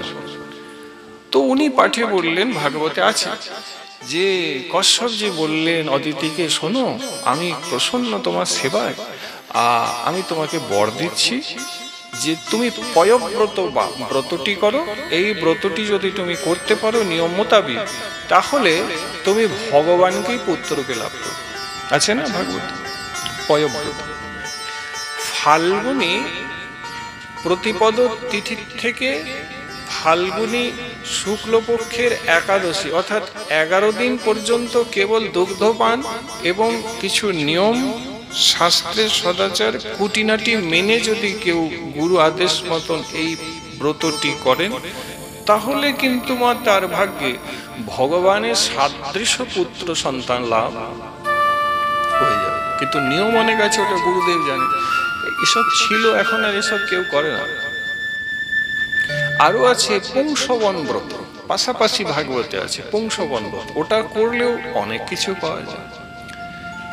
আগে লোকে ব্রত খুব করতো মা, ওই জন্য লোকের জীবন খুব গুছানো ছিল। হ্যাঁ, বাড়িতে আগে ধ্রুব প্রহ্লাদের জন্ম এই জন্য হয়েছে কারণ মায়েরা ব্রতাদি করে সন্তানকে জন্ম। এখন আর ব্রতাদি নাই, এখন তো কি বলবো, আর কেবল বাসনা চরিতার্থ হচ্ছে আর সন্তান সন্ততি জন্ম হচ্ছে, যেখানে ভক্ত হবার কোনো লক্ষণ নাই। কি করে হবে? বাবা মাই ভক্ত না। গর্ভধারণের পদ্ধতি এবং বিধি বিধান ভাগবত শাস্ত্রে লেখা আছে।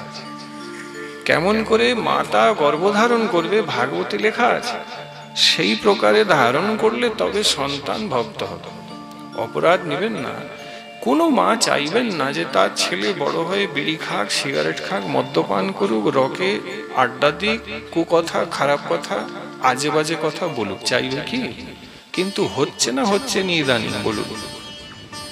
কোনো মা চায় না, এমন কোনো মা নাই যে চাইবে তার ছেলে অসৎ পথে যাক, কিন্তু চলে যাচ্ছে কেন? কারণ ছোট বয়স থেকে তার ভজন ভক্তির সংস্কারটা আমরা দিইনি। এর জন্যই হচ্ছে। আপনি দেন না, আপনি তাকে ওয়া কক শিখিয়েছেন, স্কুল দেখিয়েছেন, মাস্টারমশাই দেখিয়েছেন, জড়বিদ্যা জানিয়েছেন, ভাগবত শিক্ষা দেন নাই, হরিনাম শোনান নাই, সাধু সঙ্গে নিয়ে যান নাই, তো এই দিকেই যাবে আর সেদিকেই যাচ্ছে। আর সেই ঘরের কথা ভাবলে আমার গা শিউরে ওঠে। কোন ঘর? মাগো, অন্যথা করবেন না, অন্যভাবে নিও না, না যে ঘরে পুত্র নেশা করে সেই বাড়ির অবস্থা চিন্তা করলে আমার ছাতি কেঁপে যায়। এমন অনেক বাড়ি আছে, বাবা মা অপেক্ষা করছেন, পুত্র মদ্যপান করে রাত্রিবেলায় ঘরে গেল,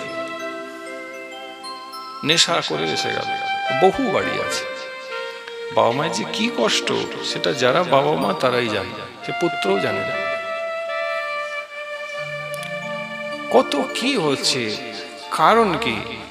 ভজন, বাবাগুলো বন্ধ করুন, ভজন সাধনের কোনো সুশিক্ষা আপনি দেন নাই, সাধু সঙ্গে নিয়ে আসেন নাই। অসুস্থতা হলে ছেলেকে ডাক্তারের কাছে খরচ করে নিয়ে যাবে, আর এই ভবরোগ যে ছেলের হয়েছে মেয়ের হয়েছে, ভবরোগ সারাতে যে সাধুর কাছে আনতে হয় সেটা ভুলে গেলে। তাহলে ভুলে যদি গেছো তাহলে তার ভোগান্তিটা তোমাকেই ভোগ করতে হবে, এবং ভোগ করছেন। যাদের পুত্র সন্তান রয়েছে একবার বিচার করে দেখুন, তারা যদি ভজনের পথে নেই তাহলে তারা কুপথে আছে, এবং তাদের জন্য তুমি দুঃখ কষ্ট পাচ্ছ এবং আগামী দিনেও পাবে। আমাদের সনাতন ধর্ম উন্নতি এই জন্য হলো না, কারণ পরের প্রজন্মকে আমরা টাকা কামাবার মেশিন বানাবার চেষ্টা করছি। মাগো, তাদেরকে নামমালা ধরে হরিনাম করে সাধু বানিয়ে দেওয়ার চেষ্টা করছি। দুর্ভাগ্য।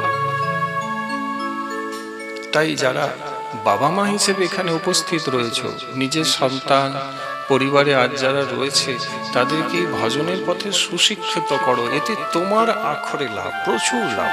তা না করলে বাবা প্রচন্ড ক্ষতি আছে, প্রচুর ক্ষতি হবে, অন্তিমে বুঝতে পারবে। যাই হোক, পয়ব্রতের কথা যখন বললেন, পাঠের বিশ্রাম হয়ে গেল। স্বামী পাঠ করছেন, স্ত্রী আর সবাই শুনছে, যেমন আমাদের ঘরে হয়। পরিবেশ বাড়ির চিন্তা করুন, হরিসেবা, প্রসাদ ভোজি, স্বামী স্ত্রী। কলিযুগ।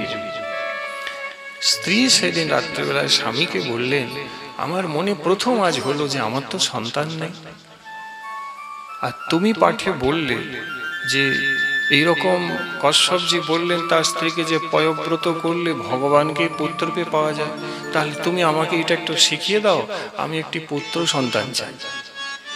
এখানে যে মায়ের ইচ্ছাটি হচ্ছে পুত্রের, শাস্ত্রে লেখা আছে, এটি কিন্তু ভগবত ইচ্ছাতেই হচ্ছে,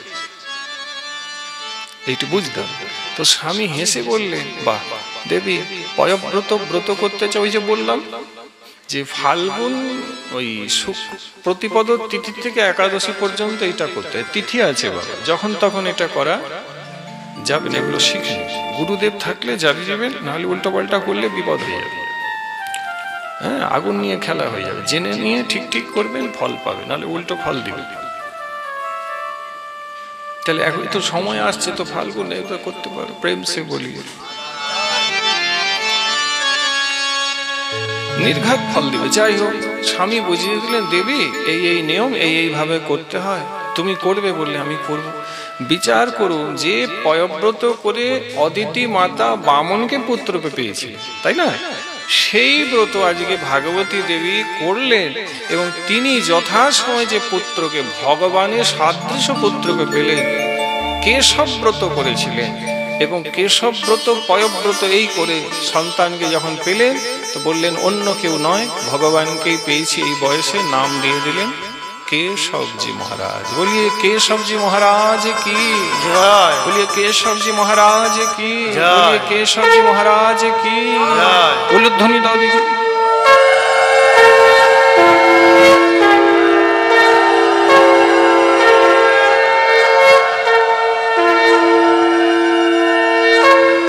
যাই হোক, তো মিশ্রজি ভগবানকে নিবেদন করে পেতেন, বাসুদেব প্রসাদান্ন সর্বে গৃণনন্ত বৈষ্ণবা। বাড়িতে ওনার যারা আসতেন তাদেরকেও প্রসাদ পাওয়াতেন, অন্য কিছু পাওয়াতেন। অদ্ভুত বৈষ্ণব ছিলেন। বালকের যথাসময়ে অন্নপ্রাশন, মুন্ডন, ব্রাহ্মণ বলে তার উপবিদ মানে উপনয়ন সংস্কার সানন্দে সম্পাদিত হল। এই ছোট্ট কেশব তার পিতার কাছে সমস্ত বেদ, সকল শাস্ত্র, সকল পুরাণ, উপনিষদ আদি অধ্যয়ন করে 17টি পুরাণ, সর্বশেষ শ্রীমদ্ ভাগবত মহাপুরাণকে আস্বাদন করে কণ্ঠস্থ করে নিল পিতার কাছে। ভাবুন, যেটা একটু আগে বললাম, বাড়িতে সংস্কারটা কিরম দিচ্ছে দেখুন, শাস্ত্র শিক্ষা দিচ্ছে না, সকলকে কণ্ঠস্থ করে নিয়েছে বাবা। আর সাধ্য সাধন তত্ত্ব সব জেনে নিয়েছে। পিতা কিশোর বয়সে যখন বললেন, পুত্র বিয়ে কি করবে, বিবাহ তো করতে হয় সংসারী জীবকে, তো কেশবজি হাত জোড়ো করে প্রণত হয়ে বললেন, পিতা আমি সংসার জীবনে প্রবেশ না করে হরির আরাধনা করতে ইচ্ছে করি। এবার বাড়ি যদি ভজনের অনুকূল হয় তাহলে ভজনের সাহায্যটাও খুব পাওয়া যায়। বাবা এতে দুঃখ পেলেন না, বরঞ্চ সুখ পেলেন যে ছেলে ভজনের পথে এগোতে চাইছে। তো আশীর্বাদ করলেন আর জানালেন যে সন্তানের জন্ম হলে তার 3টি ঋণ থাকে। কি কি ঋণ বাবা? দেব ঋণ, পিতৃঋণ,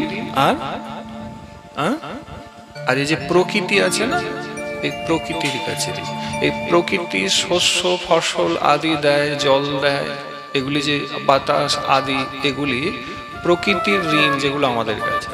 দেব ঋণ কেন না, দেবতাদের সংকল্পে আমাদের পুজো হয়, হোম হয়, যজ্ঞ হয়, দেবতাদের আশীর্বাদে অগ্নি জল বৃষ্টি আমরা পাই, কাজে দেবতাদের কাছে আমাদের কিছু ঋণ রয়েছে। আর পিতামাতা যেহেতু শরীরটা দিয়েছে, কাজে পিতামাতার কাছেও একজন সনাতনীর কিন্তু বাবা ঋণ রয়েছে।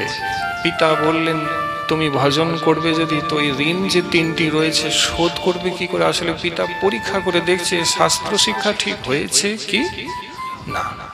তো পুত্র পিতাকে উত্তর দিলেন, পিতা হরিভজন করলে, কৃষ্ণ নাম করলে, ভক্তি সাধনা করলে কোনো ঋণই থাকে না, সকল ঋণ শোধ হয়ে যায়। ঠাকুর মহাশয় বললেন না, দেবলোক পিতৃলোক পায় তারা মহাসুখ, সাধু সাধু বলে অনুক্ষণ, যুগল ভজয়ে যারা, প্রেমানন্দে ভাসে তারা, তাহার নিছনি ত্রিভুবন। দেবলোক পিতৃলোক এরা সুখ পান কবে না, একজন বাড়িতে যদি কেউ যুগলের ভজন করে। যুগল ভজন মানে বুঝলে, এখানে যে যুগল ভজন মানে হরে কৃষ্ণ মহামন্ত্রকেই যুগল ভজন বলা হয়েছে। তো পিতা যখন দেখলেন যথাযথ উত্তর দিয়েছেন, কুলং পবিত্রং জননী কৃতার্থা বসুন্ধরা সা বসতিশ্চ ধন্যা, স্বর্গে স্থিতো তস্য পিতরোয়পি ধন্যা, যস্য কুলে বৈষ্ণবা নাম হি লোকে। একজন বৈষ্ণব যদি সত্যিকারের হতে পারে পিতা, তাহলে সে কারোর কাছে ঋণী হন না, অপিতু তার কাছে সকলে ঋণী হয়ে যায়।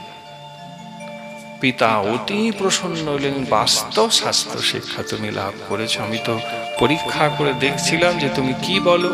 পিতা মাতার আশীর্বাদ পেলেন এবং বলেই দিলেন যে দেবর্ষি ভূতাত্মা নৃণাং পিতৃণাং ন কিঙ্করো নায়াম ঋণী চ রাজন, সৎপাত্মনা ইয়া শরণং শরণ্যগতো মুকুন্দম পরিহৃত্য কর্তম। অর্থাৎ ভগবানের চরণে একবার শরণাপন্ন হয়ে গেলে সে কাহারও কাছে আর ঋণী থাকেন না। এটি ভাগবতে করভাজন ঋষি নবযোগীন্দ্র সংবাদে মহারাজ নিমিকে বলেছে। কৃষ্ণচরণে যার শরণাগতি, তার কারুর কাছে কোনো ঋণ নেই। পিতা শুনলেন, শাস্ত্রে অবিচল শ্রদ্ধা দেখে তারা তাকে আশীর্বাদ করে বললেন, বৎস তাহলে ভগবত প্রাপ্তির জন্য তুমি অগ্রসর হও, তুমি এগিয়ে যাও। পিতা বললেন, কোথায় যাবে? তুমি এক কাজ করো, শীঘ্রই কৃষ্ণ প্রাপ্তির উপায় হচ্ছে বৃন্দাবনে গিয়ে ভজন করলে তাকে শীঘ্রই পাওয়া যায়। বলি বৃন্দাবন ধাম কি জয়। বাবু এবার বিচার করে দেখুন, আপনি বললে খুশি হবে, সত্যলোকে ধ্রুব ভজন করেছে, হ্যাঁ কি না? ধ্রুব কবে হয়েছিলেন? ধ্রুব কোন লোকে হয়েছিলেন বলুন? ধ্রুব কোন লোক? সত্য। আর কৃষ্ণের লীলা কোন লোকে? এই কোন যুগে? দাপরে। সত্য যুগে ধ্রুব হলে, কৃষ্ণের লীলা দাপরে। তো ধ্রুব যখন সব ছেড়ে ওই নারায়ণের উপাসনা করতে বেরোলেন, তো নারদজি মন্ত্র দিয়ে ধ্রুবকে কোথায় পাঠালেন? কিন্তু খেয়াল করে দেখেছেন, যখন ধ্রুবকে ব্রজে পাঠালেন মধুবনে, কে? নারদজি মহারাজ। কিন্তু তখন তো ব্রজলীলা আরম্ভই হয়েছে। তার মানে কি এখানে? তাহলে প্রশ্নটা যদি হলো, তাহলে উত্তরটা কি? উত্তরটা হচ্ছে এই যে ব্রজলীলাও নিত্য, ব্রজধামও নিত্য। বোঝা যাচ্ছে? আরেকটা দিক আছে, একটু উচ্চকোটির কথা, তবু প্রশ্ন যখন উত্থাপন হয়েছে তাহলে উত্তরটা যথাযথ দেওয়া দরকার, কারণ অনেকে শুনবে, আপনারাও শুনবেন। দেখেন, প্রভুর লীলা ওই যে বললাম না, বৈবস্পত মন্বন্তর, সপ্তম 14টি মন্বন্তর হয়। এটা বর্তমান যে চলছে চাক্ষুষ মন্বন্তর, সাবর্ণী মন্বন্তর, এটা হচ্ছে বৈবস্পত মন্বন্তর। যে মন্বন্তরে আমি তুমি বসে আছি, এক মন্বন্তরে 71 চতুর্যুগ হয়। তো এই বৈবস্পত মন্বন্তর 71 চতুর্যুগ, এটা চলছে 28। সত্য যুগে নারায়ণ আসেন, 28 ত্রেতাতে রামচন্দ্র ভগবান আসেন, দাপরে কৃষ্ণ আসেন। এইটা আবার আলাদ চক্রের মতন কিন্তু ঘুরছে, ঘুরতে ঘুরতে ঘুরতে ঘুরতে আবার যখন এই যোগ হবে, বুঝলেন, মানে এই বৈবস্পত মন্ত্র আবার আসবে, সে আরো খারো বছর পরে, তখন কিন্তু ভগবান আবার প্রকট হয়ে লীলা করবেন, এটা লেখা আছে। তার মানে এখানে আরেকটা গল্প হলো, যদি এই বৈবস্পতে ভগবান এসে লীলা করেছেন, তাহলে এর আগে যে বৈবস্পত হয়েছিল বহু আগে, তখনও প্রভু জগতে প্রকট হয়ে বৃন্দাবনে কি করেছিলেন? এবার বৃন্দাবন ধাম নিত্য। তার মানে এই যে ধ্রুবকে পাঠাচ্ছেন সত্য যুগে, তো তার পরবর্তী দাপরে গোবিন্দ লীলা করলেন, ইহা সত্য, কিন্তু তার আগে যে তিনি এসে করেন নাই, এটা তো বলা যাবে না, মানে আগেও করেছে। বুঝাতে পারলাম কি? আমি আগেই বললাম একটু কঠিন আছে। তাহলে আগেও করেছে, তাহলে আগে যে করেছে, তো সেইটা তো নারদজি জানে, কারণ নারদজিও নিত্য তত্ত্ব। প্রভুর লীলা আগেও হয়েছে, তো ধাম তখনও রয়েছে, ধাম নষ্ট হবে না। কাল সব কিছুকে নষ্ট করে দিলেও প্রভুর ধামকে নষ্ট করতে পারবে না। কেন জানে? কারণ ধামে আর প্রভু ভগবানে কোনো ভেদ না, এগুলো বুঝু নাই। বৃন্দাবনে গোবিন্দে ভেদ নাই মা, নবদ্বীপে গৌরে কোনো ভেদ নাই। নবদ্বীপকে আপনি নষ্ট করতে পারবেন না, অসম্ভব। তাই যখন ধ্রুবকে সত্য যুগে নারদজি পাঠালেন বৃন্দাবনে যাও, তখন বুঝতে হবে যদ্যপি সত্যতে গোবিন্দের লীলা নেই, দাপরে আছে, তাহলে আগে হয়েছে জানতে হবে, এটা একটা দিক। কিংবা আরেকটা দিক এবার তুলে ধরি, সেটা কি না পরবর্তীতে হবে। সত্য পরে ত্রেতা, তারপরে দাপর, দাপরে হবে। তাই ধ্রুব হয়েছে কিংবা হবে, উভয় অবস্থাতে ধাম তো ধামই হয়, কাজে তুমি বৃন্দাবনে যাও ভজন। আরেকটা ভাগবত, সব ভাগবত থেকে বলছি, ধ্রুব তোমরা জানো মধুবন কোথায়? না বৃন্দাবন। ভজন করে নারায়ণের দর্শন এবং কৃপা পেলেন কিনা? তাহলে ভজন করতে গেলে ধাম বৃন্দাবনে করলে শীঘ্রই ফল পাওয়া যায়। দ্বিতীয় ভাগবতে কার নাম? না অম্বরীশ। একাদশী ব্রত, দুর্বাসা রাগ, তো অম্বরীশের মহিমা ভাগবতে দেখবে রয়েছে। অম্বরীশও কিন্তু দাপর যুগের ভক্ত নয়।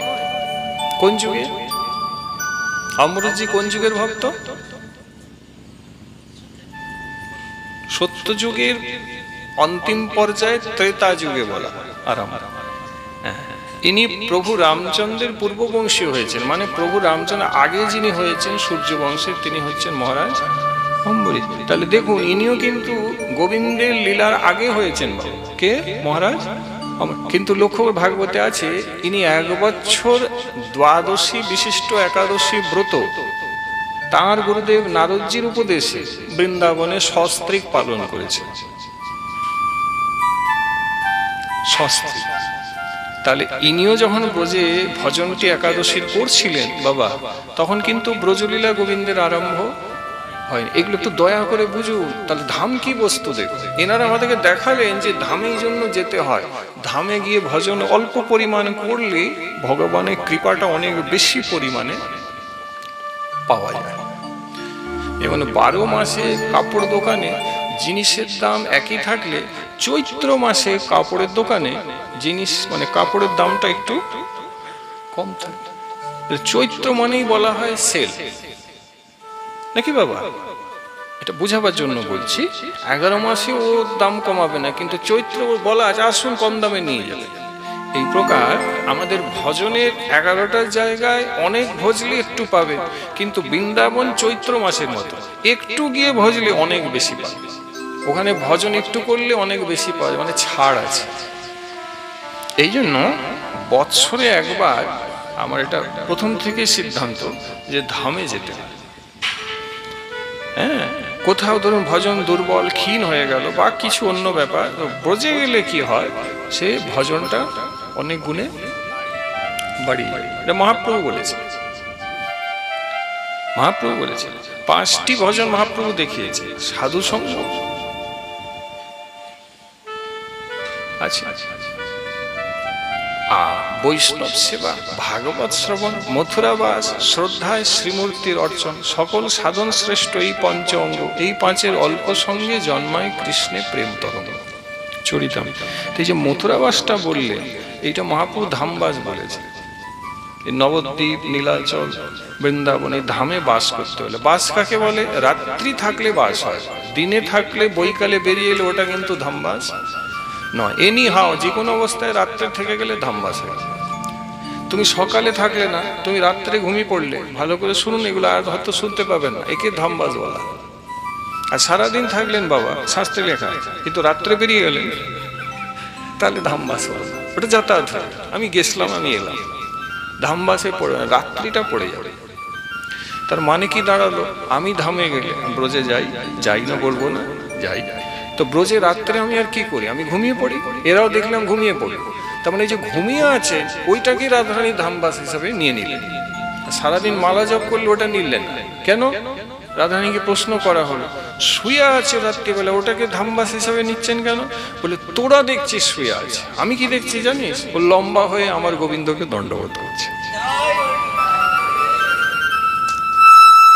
রাধারানী করুণা তোমার মাথা খারাপ করে দেবে না, তুমি চিন্তায় কুলাতে পারবে। তুমি যে শুয়ে আছো, উনি ওটা নিলেন না। উনি কি বলছেন? আমার গোবিন্দকেও সাষ্টাঙ্গ, হ্যাঁ এইটাই নিয়ে ও দেখতে পারেন না, আপনার দোষ উনি দেখতে পারেন। বলে ও তো প্রণাম করছে। গোবিন্দ বলছেন ও শুয়ে আছে, বলে না ও তোমাকে প্রণাম করেছে। শেষে গোবিন্দ মানতে বাধ্য, বলে আচ্ছা লাও, ও আমাকেই প্রণাম করেছে। তো জন্য আপনাদেরকে বলি, দেয় ধামে যদি রাত্রে ঘুমিয়েও পড়ি, ওটাও বিরাট পাওয়া, বিরাট পাওয়া। দণ্ডবোধ করছে আমাকে, তবে ধামেই শুতে হবে। এত কৃপা, যদি দিন 15 যায় তো ভাবুন কত বড় সাধনা হিসাবে রাধারানী নিয়ে নিলেন। বললো দণ্ডবোধ করলো 15 দিন, একে কৃপা করতে হবে। তো ইনি ব্রজে এলেন, এই জন্য ব্রজে এসেছেন, বুঝতে পেরেছেন যে ব্রজে ভজনটা বেশি হয়। আর একটু যাই, ব্রজে এসে ভজন করছেন। তো জ্ঞানদেবজি গুরুদেব তাকে প্রাপ্ত হলেন, তিনি দীক্ষা দিলেন। আগে বলেছি বিষ্ণু স্বামী সম্প্রদায়, আমাদের 4টি সম্প্রদায় আছে না, শ্রী, ব্রহ্ম, রুদ্র, সনক। হ্যাঁ, এর মধ্যে যে রুদ্র আছেন, রুদ্র মানে মহাদেব, মহাদেব থেকে যে পরম্পরা সম্প্রদায় নেমেছেন, যিনি আচার্য হয়েছেন, তিনি হচ্ছেন শ্রী বিষ্ণু স্বামী। আমাদের যেমন মাধবাচার্য, বিষ্ণু স্বামী। এই বিষ্ণু স্বামী সম্প্রদায় শ্রী জ্ঞানদেবজি ব্রজে ভজন করেছেন, ইনি এনাকে মন্ত্র দিয়ে দীক্ষিত করেছেন। কাকে? শ্রী কেশবাচার্য। এবারে নিত্য গোবর্ধন পরিক্রমা। এনার ভজনের বৈশিষ্ট্য খুব মন দেবে এই জায়গাটা। এনার ভজনের বৈশিষ্ট্য একটাই ছিল, সেটা হচ্ছে ইনি গিরিরাজকেই প্রাণের প্রাণ বলে মনে করতেন। আজীবন গিরিরাজ গোবর্ধনকে ভগবান হিসাবে পুজো করেছেন। নিজে কোনোদিন কোনো বিগ্রহ প্রতিষ্ঠা করার আকাঙ্ক্ষা করেন নাই। নিষ্কিঞ্চন বৈষ্ণব ছিলেন। শাস্ত্রজ্ঞান তো আগেই বলে, অখণ্ড শাস্ত্র জ্ঞাতা, নিয়মিত গোবর্ধন পরিক্রমা, গোবর্ধনকেই সাক্ষাৎ ভগবান হিসেবে পুজো সারা জীবন করে গেছে, আর কিছু করতেন। আর ভগবানের বহু বহু লীলা ইনি দর্শন করেছেন, কেবল গোবর্ধনকে স্তুতি করতেন। এইটা হচ্ছে কেশবাচার্যের মহিমা, এটুকু জেনে। তো গোবর্ধন পরিক্রমা করতেন। গোবর্ধনই একদিন হরিদেবের কৃপা, আগে বলেছি জবনদের জন্য তিনি আড়ালে লুকিয়ে আছেন, প্রকট হবেন কার হাতে? এনার হাতে। স্বপ্ন একদিন দিয়ে বললেন, আমি এই বৃন্দাবনে রয়েছি, তুই এক কাজ কর, আমি এক জায়গায় রয়েছি, অনেক দিন ধরে রয়েছি, তোরই আসার অপেক্ষায় রয়েছিলাম, তুই যখন এসেছিস তাহলে আমাকে ওই স্থান থেকে প্রকট কর। বৃন্দাবন একটি জায়গা আছে আজ, যার নাম হচ্ছে বিছুয়া। কি জায়গা বাবা? বিছুয়া। ওখানে একটা কুণ্ড আছে। স্বপ্ন দিয়ে বললেন, বিছুয়াতে ওই মাটি চাপা হয়ে পড়ে আছি, তুই আমাকে প্রকট কর, তোর হাতে সেবা। প্রভুর ইচ্ছা বলবান। বলে, প্রভু সেবা করতে সামগ্রী লাগে, আমি কিন্তু নিষ্কিঞ্চন, মাধুকরি করি, আমার কাছে জমা কিছু নেই, সেবা বলে যা দিবি তাই পাই, তুই আমাকে প্রকট কর। মাটি খনন হলো, ব্রজবাসীরা খুঁড়লেন, ক্ষেত খুঁড়তে মা অপূর্ব হরিদেবকে পাওয়া গেল, অদ্ভুত হরিদেবকে পাওয়া। এনার যে হরিদেব, এটা খুব গুঢ় কথা বলে দিই, এনার যে হরিদেব যাকে ইনি প্রকট করেছিলেন সেটা কিন্তু এখনো ব্রজে নাই। কোথায় আছে বলতে পারবেন না, কানপুরে আছে। কোথায় আছে? হ্যাঁ, আপনি যদি দিল্লির দিকে যাচ্ছেন, উত্তরপ্রদেশ একটা বড় শহর হচ্ছে কানপুর। কানপুরে গিয়ে যে বৈষ্ণব আছে, ওখানে গিয়ে যদি বলেন যে আমি শ্রী কেশবাচার্যের দ্বারা প্রকটিত বৃন্দাবনের হরিদেবকে দর্শন করব, তো কানপুরে দেখতে হবে। বর্তমানে প্রতীকী হরিদেব, মানে যেমন গোবিন্দজি জয়পুরে, গোপীনাথজি জয়পুরে, তবু বৃন্দাবনে প্রতীকী রয়েছেন। এই প্রকার গোবর্ধনে হরিদেবও প্রতীকী রূপে রয়েছে, যেটা ওনার হাতে প্রকটটি কানপুরে আছে। প্রেম সে বলি রাধা রানী। আরেকটু হ্যাঁ বাবা, তো প্রকট হবেন। এবারে চাষিবাসী খনন করলেন, যার মাটি খনন হলো, ওখানে একটা দ্বন্দ্ব হয়ে গেল। প্রভুর লীলা কি দ্বন্দ্ব না, যার খেতে প্রভু প্রকট, এত সুন্দর, এত সুন্দর বাবা, সে ব্রজবাসী দেখেই বলছে, এ তো আমি খনন করে বার করেছি, এ ঠাকুর আমি নেব, এত সুন্দর ঠাকুর কাউকে দেব। তার পাশাপাশি যার জমি, সে ছুটে এসে বলছে, তুই খনন করলে তোর হবে, জমিটা কার? বলে, জমি তো আপনার, তাহলে এটা আমি নেব। তো পঞ্চায়েত বসে গেল বাবা। তারা বলছেন, না না, তুই নিবে নিবে, এটা হতে পারে না, এত সুন্দর ঠাকুর, আমি পঞ্চায়েত প্রধান, আমি নেব। সবাই আমি নেব, ঠাকুর আমি নেব, এত সুন্দর ঠাকুর, সত্য ঘটনা। আর ঠাকুর তো মাটির মধ্যেই রয়েছে, তো মীমাংসা কি করে হবে? মীমাংসা করা মুশকিল। তখন আকাশবাণী হয়ে গেল, বলে, দেখুন আপনারা নিজেদের মধ্যে দ্বন্দ্ব করবেন না যে কে আমাকে নেবেন, আমি বলছি যার হাতে আমি উঠবো সেই আমাকে নেবেন। আপনি যদি তুলে নিতে পারেন আমাকে নিয়ে নিন, আপনার হাতে আমি সেবা নেব। এবার যে তুলতে যায় পারে না, কেউ তুলতে পারে না, উঠবেন না উনি। তখন কেশবাচার্যজি এলেন, উনি তো এসব বিষয়ে আগ্রহ রাখেন না, উনি স্বপ্ন দিয়েছে, উনি এলেন, দাঁড়ালেন, বললেন, ঠাকুর কত স্বপ্ন তো দিয়েছে। উনি কিচ্ছু করলেন, আশ্চর্য হবে, ঠাকুর মাটিতে, উনি কেবল দুটি হাত, যেমন মা হাত দুটি প্রসারিত করে, শিশু ঝাঁপ দিয়ে উঠে না কোলে, শুধু হাত বাড়িয়েছেন মা গো, ঠাকুর ঝাঁপ দিয়ে ওনার কোলে উঠে গেছে, ঝাঁপ দিয়ে উনি জড়িয়ে ধরেছেন। ব্রজবাসীরা অশ্রু ফেললেন, দেবতারা পুষ্প বৃষ্টি করে দিলেন, আনন্দ হয়ে গেল। সবাই মিলে বললেন, হরিদেব ভগবান কি জয়, হরিদেব ভগবান কি জয়, হরিদেব ভগবান কি জয় জয় শ্রী। তো এই প্রকার এক কেশবাচার্যজি বাবা এনে ভজন সাধন করতেন, হরিদেবের সেবা করতেন। তো সেবা করতেন আর আনন্দে করতেন, মাধুকরী যা পেতেন করতেন। কিছু মাস পরে হরিদেব ভগবানের লীলা দেখে সেবা নিচ্ছেন, রেখেছেন ওই গাছের তলায়, মন্দির তো নাই, কিছু নাই। হরিদেব বললেন, কেশবাচার্যজি একটু ক্ষীর বানিয়ে দিতে পারেন, রোজ রোজ শুকনা রুটি দিচ্ছেন, ভালো লাগে। তখন ইনি বললেন, প্রভু আগেই আমি কথা দিয়ে তোমাকে নিয়ে এসেছি, আমি এর বেশি তোমাকে দিতে পারবো না, তুমি ক্ষীর চাইছো, আমি ক্ষীর মানে অনেক কিছু লাগবে, দুধ লাগবে, কিশমিশ কাজু লাগবে, কোথায় পাবো? বলি, একটু বায়না করলাম, সেটাও কি বললেন, না আমি পারবো না, কোনো আমার কাছে নেই, আমি সংগ্রহ করতে পারবো না। তখন প্রভু বললেন, তুমি পারবে না, তাহলে আমার যে ইচ্ছে করছে, বললে তুমি প্রভু, তুমি জোগাড় করে নাও। এখন ইনি জোগাড় করতে খুব ভালো পারেন, কে? ভগবান আমার। হ্যাঁ, জোগাড় বলে, ঠিক আছে, তাহলে আমি আমার ব্যবস্থা করে নিচ্ছি। এক ব্যবসায়ী ছিলেন, তাকে আকর্ষণ করে আনলেন, বললেন যে আমার সেবা ঠিক মতন হচ্ছে না, করো। তো ওনার বিপুল অর্থ, উনি লাভাংশ পেয়েছিলেন। তখন উনি ওই লাল পাথরের মন্দিরটা করেছেন, আপনি গিয়ে দেখলে বুঝতে পারবেন। ওই মন্দিরকেও জবনরা কিন্তু ভেঙে দিয়েছে। তবু যে বিরাট আকৃতি রয়েছে, বহুবার দর্শন করেছি, আপনি গিয়ে একবার দেখবেন মানসী গঙ্গার কাছে লাল পাথরের মন্দির প্রাচীন করলেন, মন্দিরে উঠলেন, আর ক্ষীর পরমান্ন একবারে ব্রজবাসী এলে খুব করে পাওয়াতে লাগলেন। মা ঠাকুর বড় সুন্দর, আজও যে ঠাকুর রয়েছেন হরিদেব দেখার মতো। কেমন? এই যিনি গিরিরাজ তুলেছিলেন, তিনি গিরিরাজ তোলার মুদ্রায় ভগবান রয়েছেন। ব্রজে দুই ঠাকুর গিরিরাজ মুদ্রায় রয়েছেন, এক হচ্ছে নাথজি, যা মাধবেন্দ্র পুরীপাদ প্রকট করেছিলেন, তিনি এই মুদ্রায় রয়েছেন, আর দ্বিতীয় হচ্ছেন ইনি হরিদেবজি। এইভাবে তো গিরিরাজ তুলেছেন, এইভাবে তো গিরিরাজ লীলাও অদ্ভুত। তো হরিদেবজি যখন প্রকট হন, হরিদেবজি যখন প্রকট হন, তখন কেশবাচার্যজি বলেছিলেন, প্রভু আমার কিন্তু যুগল উপাসনা, আমার আর তুমি রয়েছো একা, খুব মন দিও। প্রভু আমি তো, তুমি জানো আমার যুগল মন্ত্রে উপাসনা, আর আমি একা তো তোমার উপাসনা করি না। তাহলে প্রভু আমার তোমার সেবা করলে আমার উপাসনাতে কিন্তু ভুল হয়ে যাবে। গুরুদেব যা দিয়েছে সেখানে সেবা যদি অন্য হয়, তাহলে মন্ত্র আর সেবা এক হবে। প্রেম সে বলি রাধা রানী। এগুলো অনেকেই জানেন না। দীক্ষা যে নিয়েছো, দীক্ষার মন্ত্র কি, মন্ত্রার্থ কি, এবং ওই মন্ত্রার্থ অনুযায়ী সেবা তোমার কি হবে, সেটা গুরুদেবের কাছ থেকে এবার যদি জানো নাই আজও পর্যন্ত, প্রশ্ন তো আমাদের মনে আসে না, মানে প্রশ্ন কি করতে হয় তাই তো জানি না। এখানে মুশকিল। উনি বললেন আমার যুগলের উপাসনা, তুমি একলা গিরিরাজ ধরে আছো, রাধারানী কই, রাধারানী ছাড়া তোমার হয় না। তখন হরিদেব কি বলছেন শোনো, বলে কেশবাচার্য যে আমি যে তোমাকে এখন কথাটি বলতে চলেছি, এটা আজ পর্যন্ত আমি কাউকে বলিনি, অত্যন্ত গোপন কথা। কোন কথা?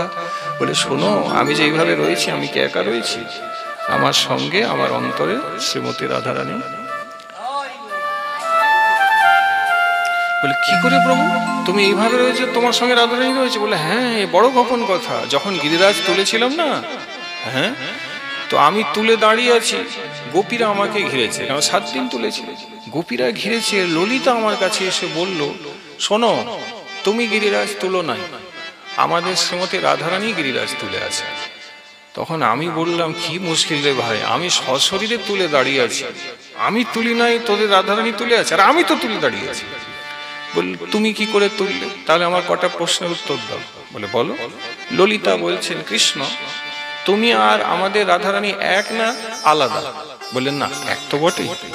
তোমরা 2 দেহ এক আত্মা নয় কি? বললো হ্যাঁ, আমরা 2টি দেহ কিন্তু আত্মা এক। আচ্ছা এইবারে তুমি বলো কৃষ্ণ, রাধারানীর কোন দিকে তুমি রয়েছে? রাধারানীর কোন দিকে? একই তত্ত্ব আমরা, রাধারানীর ডান দিকে আমি আছি। রাধারানীর যে ডান অংশটি সেটা আমি। আচ্ছা এবার তোমার শরীরে রাধারানী কোন দিকে রয়েছে এইটা একটু বলো। বলে আমার শরীরে তো রাধারানী বাম দিকে রয়েছে। বেশ, তাহলে এইবারে বলো তুমি গিরিরাজ কোন দিক দিয়ে তুলেছো? বলে আমি তো বাঁ দিক দিয়ে তুলেছি। তাহলে বাঁ দিকটা তোমার রাধারানী, আর তুমি বাঁ দিকের বাঁ হাতে তুলেছো, তাহলে বাঁয়ে শক্তিটা কে? শ্রীমতী। তাহলে তুমি বলো গিরিরাজকে তুলেছে, তুমি তুলেছো না রাধারানী তুলেছে? রাধারানী তুলেছে। সুখ সারি দ্বন্দ্ব আমরা বলি, সুখ বলে আমার কৃষ্ণ গিরি ধরেছে, সারি বলে আমার রাধা, নইলে পারবে কেন? তাই না? যেই ললিতা বললেন কৃষ্ণের মাথায় হার, বললে এদের সাথে পারা যাবে না। বললে আমি হার মানছি, আমি গিরিরাজ তুলি নাই, রাধারানী তুলেছেন, আমি শুধু এমনি তুলে দাঁড়িয়েছি। যার যেই ভাব। সখার আবার কি বলছে, তারাও কম নয়, সিদাম সুদাম, ওরা তো লাঠি নিয়ে ঠেকা দিয়ে আছে, দেখবেন দেখা যায়। সখারা বলছেন কৃষ্ণ তোর মা কাঁদছে, যশোদা দুগ্ধ পান করবি, চলে যা মায়ের কোলে চলে যা, গিরিরাজ ছেড়ে দে, আমরা লাঠি দিয়ে ঠেকা দিয়েছি। শ্রীরাম বলছেন চিৎকার করে, গোপাল অত ভাববার কিছু নেই, ভুল করেও মনে করবি না যে তুই গিরিরাজ তুলেছিস, আমি লাঠি দিয়ে ঠেকা দিয়েছি বলে গিরিরাজটা দাঁড়িয়ে আছে, বুঝলি? গোপাল বলছে এবার তোর আবার কি হলো রে ভাই? বলে আমার হলো মানে কি, খেলাধুলা করিস তো আমার সাথে? বলে হ্যাঁ, গোষ্ঠে তোর সাথে খেলি। খেলায় কবার হেরেছিস বল? বলে অনেকবার হেরেছি। তা খেলায় যে আমার কাছে হেরে গেল, তাহলে বলটা কার বেশি? বলে তো, তাহলে বল আমার বেশি, তাহলে লাঠি দিয়ে আমি তো গিরিরাজ ধরে আছি। চলে যা, তোর মা কাঁদছে, চলে যা, দুগ্ধ পান করি। এইবারে মা সখারাই বলছে, বাকি যারা গোপিনী ছিলেন ব্রজবাসী তারা বললেন গোপাল গিরিরাজ তুলতেই পারে না, হতেই পারে না, তুলে দাঁড়িয়ে আছে, কিছু তো বলবে। তারা বলছে আসলে আমাদের ঘরে যে সারা জীবন মাখন চুরি করে খেয়েছে, ওই মাখনের যে বল, সেই বলেও গিরিরাজ তুলেছে। কৃষ্ণ বললেন তাহলে সমাধান করতে হবে কে তুলেছে, মানে গিরিরাজটা তুললো, সমাধান করে দিলেন। ব্রজ ভাষায় বললেন, কৃষ্ণ কহে, কি বলছেন, কछु মাখন কে বল বড়েও, ব্রজ ভাষা, কিছু মাখনের বল আমি পেয়েছি। কछु সখান ভয়ে সহায়, কछु সখান ভয়ে সহায়, মানে আমার কিছু সখা লাঠি দিয়ে আমাকে সাহায্য করেছে। और राधा रानी को कृपा भयो जो मैंने गिरिराज लियो उठा, और राधा रानी को कृपा भयो जो मैंने गिरिराज लियो उठा, और राधा रानीর কৃপা হয়েছে বলে আমি গিরিরাজ সমাধান করে দিলে, মানে তোদের মাখন খেয়ে তুলেছি, তোরা লাঠি ঠেকা দিয়েছি বলেই তুলেছি, আর রাধারানীর করুণা হয়েছে বলে তুলেছি, আসলে আমি কিছুই করিনি, যা করার তোরাই করেছিস। তো হরিদেব বলছেন, কেশবজি রহস্যটা বুঝলি, সেই থেকে রাধারানী আমার অন্তরে রয়েছে, বুঝলি? বলো তাই? বলে এই জন্য সবাই জানবে আমি হরিদেব একা, কিন্তু তুমি জানবে আমি কিন্তু ভিতরে রাধারানীকে নিয়েই রয়েছে। আমি নিজের চোখে ঠাকুর দেখেছি মা, তোমরা দেখেছো কি না? দেখেছো হরিদেবজিকে বৃন্দাবনে? দেখেছেন বাবা দর্শন? তাহলে একবার দেখ, অপূর্ব, অসাধারণ। ওখানে কোলাহল কম, লোকে যায় খুব কম রয়েছে। এগুলো দর্শন করতে ব্রজে যেতে হয়, এগুলো প্রাচীন স্থান। তো বললাম তো বজ্রনাথজি 5000 বছর আগে ঠাকুর। এগুলো দর্শন করতে ব্রজে যাবেন, তবে তো কৃপা হবে। পুরানো চাল যেমন ভাতে বাড়ে, বুঝলেন? এই প্রকার ভজনে পুরানোটাই ভজনকে বাড়িয়ে তুলবে। নতুন যা বৃন্দাবন, তার মধ্যে কিন্তু কৃপা নেই। ওই দেখতে মনোরম প্রেম মন্দির আদি, এগুলো চোখে দৃষ্টিকর্ষণ হয়, ছেলেমেয়েরা যায় ছবি তোলে, কিন্তু ওতে কৃপা নাই। কৃপা পুরানো জায়গায়, যেখানে নির্জন কেউ নেই, তুমি যাচ্ছ গুরুদেবের সঙ্গে, ওখানে কৃপা আছে। যারা সত্যিকারের ভজন করেন আর কি, তারা ওই জায়গাগুলো যাবে, কিন্তু জানলে তো যাবে, না জানলে যাবেন। ছটি করা চলে যাবেন, ছটি করা পরিক্রমাতে পড়বে। ছটি করা আছে যেখানে গোপালের ষষ্ঠী পুজোর নন্দ বাবা করেছে, তাই ছটি করা বলা। ওখানে গরুর গোবিন্দজি আছে। কে আছে? গরুর গোবিন্দজি, প্রাচীন ঠাকুর, দেখলে হৃদয় জড়িয়ে যাবে। দর্শন করতে এগুলো দেখতে হয়, এগুলো দর্শন করে এলে ব্রজে গিয়ে সত্যিকারের কৃপা নিয়ে ফিরেছে। তা ইনি থাকলেন, সেবা দিয়ে করলেন। বিবাহের ইচ্ছা ছিল না, বিবাহ তো করবেন না, কিন্তু হরিদেব একদিন নিজেই যেন জানিয়ে দিলেন যে আমি চাই তুমি বিবাহ করবে। জগন্নাথ ভগবান রূপে কাউকে স্বপ্ন দিলেন, সে ব্রাহ্মণী, সে কন্যাকে জন্ম দিয়েছে, তার উপযুক্ত পাত্ররূপে ভগবান এই কেশব দিকে বেছে বিয়ে করেছিলেন। পরে না সন্তান, নিজেরাও তারা ঠাকুরের সেবা করেছিল। এই প্রকার সেবা করে অন্তিমে গোবর্ধনের মহিমা গাইতে গাইতে তিনি প্রভুর নিত্য লীলায় প্রবেশ করেন। সুতরাং শ্রী অগ্রদেবাচার্যজি এবং শ্রী কেশবাচার্যজি উভয়েরই আজকে আবির্ভাব। बोलिए श्री अग्रदास जी महाराज की, बोलिए श्री केशवाचार्य जी महाराज की, उभयेर आविर्भाव तिथि की जय जय श्री राधे। আগামী দুদিনও রয়েছে, আজ রাত্রিও হয়েছে, এক্ষণে আরতি হবে। আর আগামী দুদিনও আপনাদের সকলের সানন্দময় উপস্থিতি প্রার্থনা।